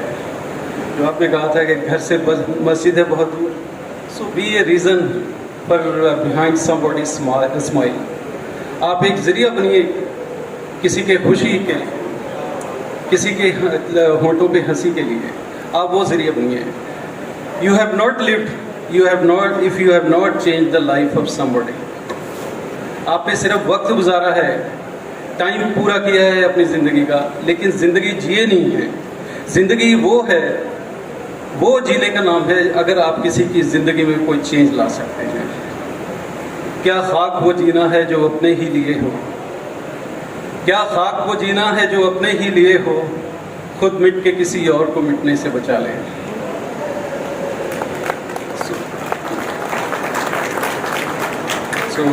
महात्मा गांधी ने कहा है if you want to find yourself, अगर आप अपने आप को ढूंढना चाहते हो, then get lost in the service of others. तो कितने लोग आपको याद करेंगे? जो खुशी उनको देकर आपको मिलेगी, आप कुछ भी अचीव कर लो, उससे जो खुशी नहीं मिलती अगर जो किसी को देने से खुशी मिलती है। सो बहुत वक्त ना लेते हुए मैं शुक्रिया अदा करता हूँ मुस्लिम ब्लड बैंक की और दुआ करता हूँ फॉर सक्सेस, और ताकि और दूसरा ये कि मलेरकोटला से बाहर भी जो गांव हैं या दूसरे शहरों में भी इसको पहुँचाया जाए। साउंड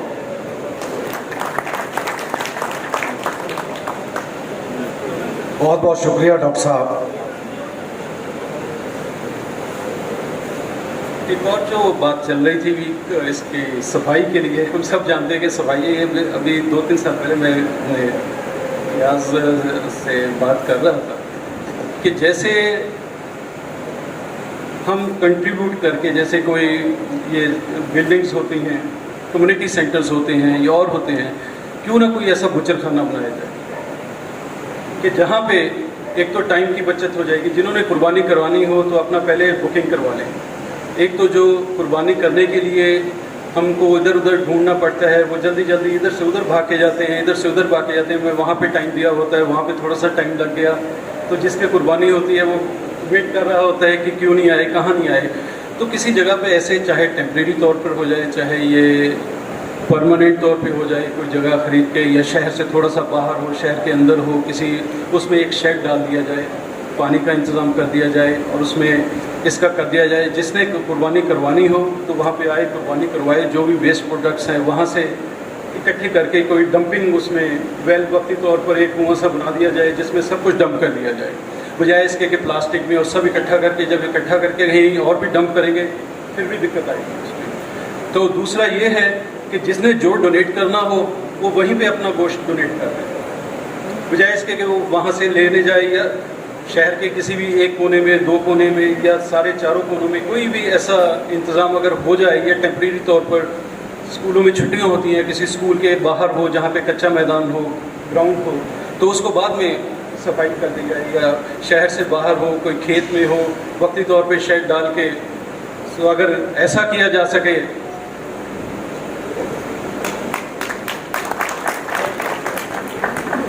शुक्रिया डॉक्टर साहब। ਸਾਡੇ ਦਰਮਿਆਨ ਅਬਦੁਲ ਲਤੀਫ ਨੇ ਲੇਡੀ ਸੀ ਸੰਗਰੂਰ ਵੀ ਪਹੁੰਚੇ ਹਨ।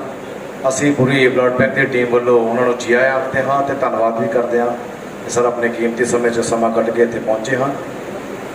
ਤੇ ਆਖਰੀ ਪੜਾਵਾਂ ਦੇ ਵਿੱਚ ਹੈ ਸਾਡਾ ਅੱਜ ਦਾ ਪ੍ਰੋਗਰਾਮ, ਤੇ ਹੁਣ ਸਾਡੇ ਮਹਿਮਾਨਾਂ ਸਮੇਤ ਸਾਡੇ ਇੱਕ ਖਾਸ ਸਹਿਯੋਗੀ ਨੂੰ ਸਨਮਾਨ ਚਿੰਨ੍ਹ ਦੇ ਕੇ ਮੁਸਲਿਮ ਬਲੱਡ ਬੈਂਕ ਵੱਲੋਂ ਸਨਮਾਨਿਤ ਕੀਤਾ ਜਾਣਾ ਹੈ। ਸੋ ਮੈਂ ਗੁਜ਼ਾਰਿਸ਼ ਕਰਦਾ ਹਾਂ ਮੰਚ ਪਰ ਸ਼ੋਭਿਤ ਸਾਰੇ ਸਾਡੇ ਹੈੱਡ ਬੋਡੀ ਦੇ ਮੈਂਬਰਾਂ ਨੂੰ, ਨਾਲ ਮਹਿਮਾਨਾਂ ਨੂੰ, ਕਿ ਪਲੀਜ਼ ਆਪਣੀ ਜਗ੍ਹਾ ਦੇ ਉੱਤੇ ਖੜੇ ਹੋ ਜਾਣ ਤਾਂ ਕਿ ਆਪਾਂ ਅੱਜ ਦਾ ਜਿਹੜਾ ਸਨਮਾਨ ਸਮਾਰੋਹ ਹੈ ਉਹ ਪੂਰਾ ਕਰ ਸਕੀਏ। Volunteers please. ਹਾਂਜੀ, ਸਭ ਤੋਂ ਪਹਿਲਾਂ ਅਸੀਂ ਬਲੱਡ ਬੈਂਕ ਵੱਲੋਂ ਸਨਮਾਨ ਚਿੰਨ੍ਹ ਦੇਣਾ ਚਾਹਾਂਗੇ ਮੁਹੰਮਦ ਇਕਬਾਲ ਕੁਰੈਸ਼ੀ ਸਾਹਿਬ, ਜਿਹੜੇ ਕਿ ਮਿਲਨ ਪੈਲਸ ਵਾਲੇ ਹਨ। ਇਹਨਾਂ ਦਾ ਸਾਨੂੰ ਅੱਜ ਦੇ ਇਸ ਪ੍ਰੋਗਰਾਮ ਦੇ ਲਈ ਪੂਰਾ ਤਾਉਨ ਰਿਹਾ ਹੈ। ਫ੍ਰੀ ਆਫ ਕਾਸਟ ਇਹਨਾਂ ਨੇ ਸਾਨੂੰ ਇਹ ਜਗ੍ਹਾ ਮੁਹੱਈਆ ਕਰਵਾਈ ਹੈ। ਇਸ ਨੇਕ ਕਾਰਜ ਦੇ ਵਿੱਚ ਇਹਨਾਂ ਨੇ ਆਪਣਾ ਹਿੱਸਾ ਪਾਇਆ। ਜ਼ੋਰਦਾਰ ਕਲੈਪਿੰਗ ਕਰਕੇ ਜੀ ਇਹਨਾਂ ਦਾ ਹੌਸਲਾ ਹੋਰ ਵਧਾਓ ਜੀ।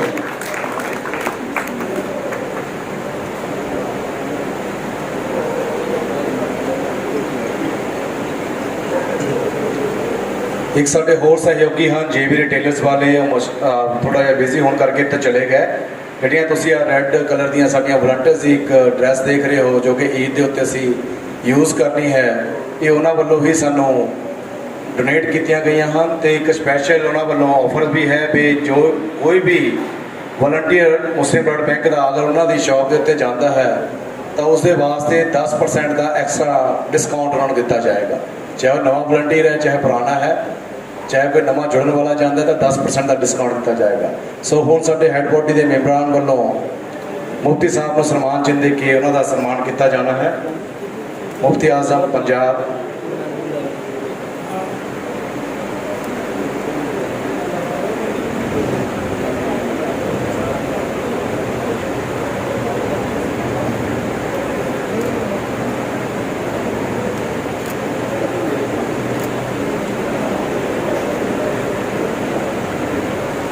ਹਾਂਜੀ, ਹੁਣ ਆਖਿਰ ਦੇ ਵਿੱਚ ਡਾਕਟਰ ਸਾਹਿਬ ਨਵੀਦ ਹਸਨ ਸਾਹਿਬ ਨੂੰ ਸਨਮਾਨ ਚਿੰਨ੍ਹ ਦੇ ਕੇ ਉਹਨਾਂ ਦਾ ਸਨਮਾਨ ਕੀਤਾ ਜਾਣਾ ਹੈ।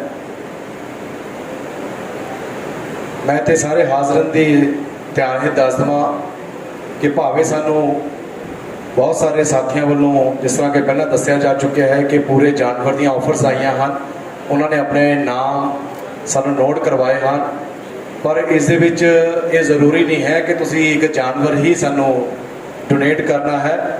ਅਸੀਂ ਸਾਰੇ ਸ਼ਹਿਰ ਵਾਸੀਆਂ ਦਾ ਜਿਨ੍ਹਾਂ ਦੇ ਕੁਰਬਾਨੀ ਹੈ ਸਾਰਿਆਂ ਦਾ ਸਹਿਯੋਗ ਚਾਹੁੰਦੇ ਹਾਂ। ਸੋ ਕਿਲੋ 2 ਕਿਲੋ 4 ਕਿਲੋ 5 ਕਿਲੋ ਜਿੰਨਾ ਤੁਸੀਂ ਮੁਨਾਸਿਬ ਸਮਝਦੇ ਹੋ, ਪਲੀਜ਼ ਸੁਨਾਮੀ ਗੇਟ ਦੇ ਅੰਦਰਲੇ ਪਾਸੇ ਡਾਕਟਰ ਸਈਦ ਦੇ ਸਾਹਮਣੇ ਅਸੀਂ ਆਪਣਾ ਉੱਥੇ ਕਲੈਕਸ਼ਨ ਸੈਂਟਰ ਬਣਾਇਆ ਹੈ, ਉੱਥੇ ਤੁਸੀਂ ਆਪਣਾ ਗੋਸ਼ਤ ਜਿਹੜਾ ਹੈ ਭੇਜ ਸਕਦੇ ਹੋ। ਇੱਕ ਵਾਰ ਫੇਰ ਦੱਸਿਆ ਜਾਂਦਾ ਕਿ ਜ਼ਰੂਰੀ ਨਹੀਂ ਹੈ ਕਿ ਤੁਸੀਂ ਆਪਣਾ ਪੂਰਾ ਪਸ਼ੂ ਸਾਨੂੰ ਦਾਨ ਕਰਨਾ ਹੈ।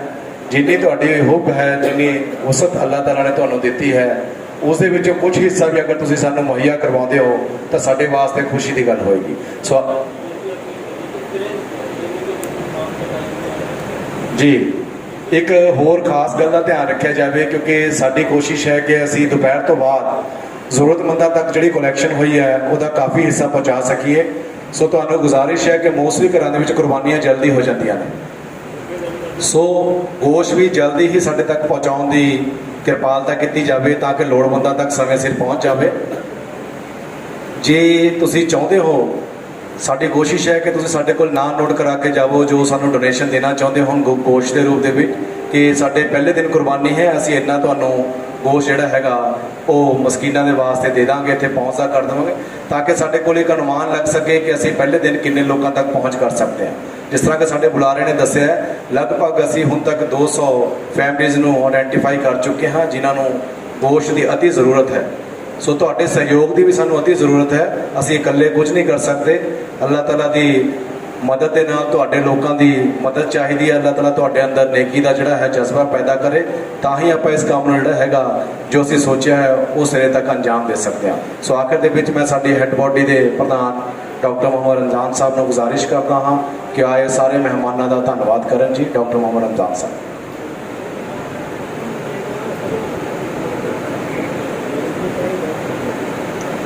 अस्सलाम वालेकुम।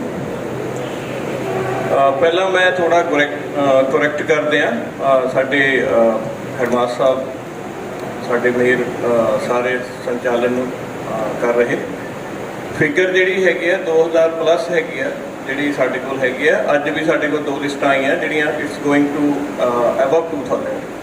ਤਾਂ ਆਪਾਂ ਇੰਨੇ ਜਿਹੜੇ ਹੈਗੇ ਆ ਉਨੇ ਘਰਾਂ ਨੂੰ ਇੰਨੇ ਘਰ ਹੈਗੇ ਆ ਜਿਨ੍ਹਾਂ 'ਚ ਆਪਾਂ ਨੇ ਕੋਸ਼ਿਸ਼ ਕਰਨੀ ਹੈ ਵੀ ਉਹਨਾਂ ਨੂੰ ਆਪਣਾ ਹਿੱਸੇਦਾਰ ਬਣਾਵਾਂਗੇ ਔਰ ਕੋਸ਼ਿਸ਼ ਕਰਾਂਗੇ ਹਰ ਕਿਸੇ ਤੱਕ ਇਹ ਗੱਲ ਪਹੁੰਚ ਜਾਏ।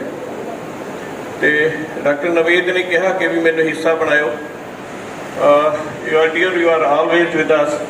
ਜਦੋਂ ਵੀ ਕੋਈ ਮਿਲਤ 'ਤੇ ਭੀੜ ਪੈਂਦੀ ਹੈ, ਜਦੋਂ ਵੀ ਕੋਈ ਮੁਸ਼ਕਿਲ ਹੁੰਦਾ ਹੈ, ਜਦੋਂ ਵੀ ਕੋਈ ਨੇਕੀ ਦਾ ਕੰਮ ਹੁੰਦਾ ਹੈ, ਤਾਂ ਲਾਜ਼ਮੀ ਗੱਲ ਹੈ ਵੀ doctor Naveed is part and parcel of that. ਮੇਰੇ ਦੋਸਤ ਬੈਠੇ ਆ ਸਾਰਿਆਂ ਦੇ ਸਾਥ ਕੋਈ ਨਹੀਂ ਹੈ, ਹਰ ਕੋਈ ਬੰਦਾ ਇਸ ਲਈ ਹਾਜ਼ਰ ਹੁੰਦਾ ਔਰ ਸਾਰਾ ਸ਼ਹਿਰ ਹੀ ਹਾਜ਼ਰ ਹੁੰਦਾ, ਈਵਨ ਲੁਧਿਆਣਾ ਪਟਿਆਲਾ ਵੀ ਹਾਜ਼ਰ ਹੁੰਦਾ। ਔਰ ਖੁਦਾ ਦਾ ਸ਼ੁਕਰ ਹੈ ਵੀ ਕੌਮ 'ਚ ਜਜ਼ਬਾ ਬਹੁਤ ਹੈ, ਸਿਰਫ ਸਟ੍ਰੀਮਲਾਈਨ ਕਰਨ ਦੀ ਲੋੜ ਹੈ, ਕੋਆਰਡੀਨੇਟ ਕਰਨ ਦੀ ਲੋੜ ਹੈ। ਫਾਰਮਲ ਵਿੱਚ ਮੰਚ 'ਤੇ ਬਿਰਾਜਮਾਨ ਅੱਜ ਦੇ ਸਾਡੇ ਮੁੱਖ ਮਹਿਮਾਨ ਡਾਕਟਰ ਮੁਹੰਮਦ ਨਵੀਦ ਜੀ,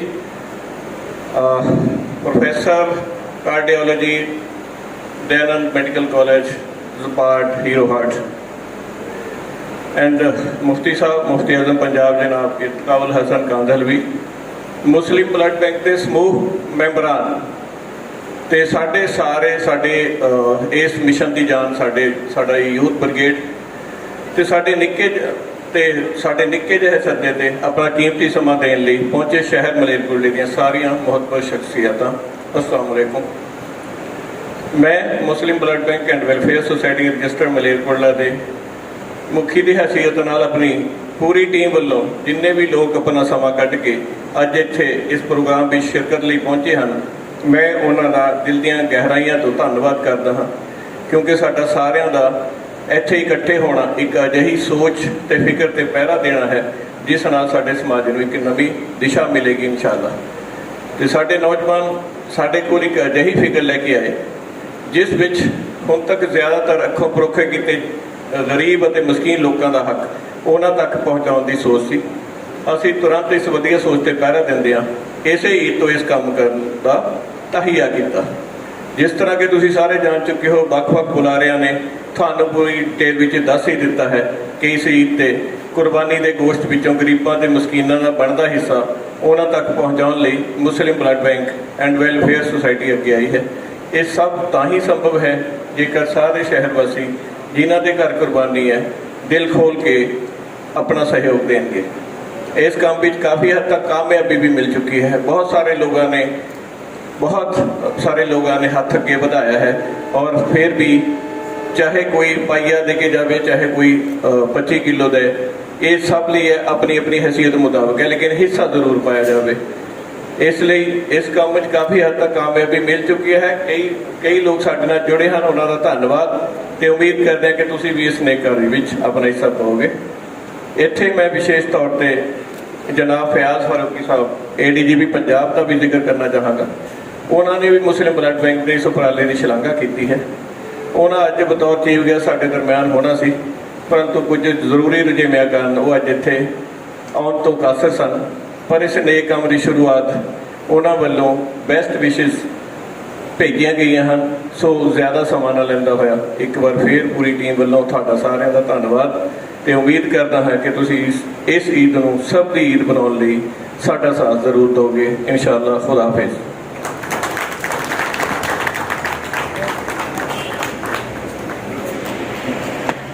सारे हाजरीन का बहुत बहुत शुक्रिया कि तुसीं सानूं इन्ना समा दिता है।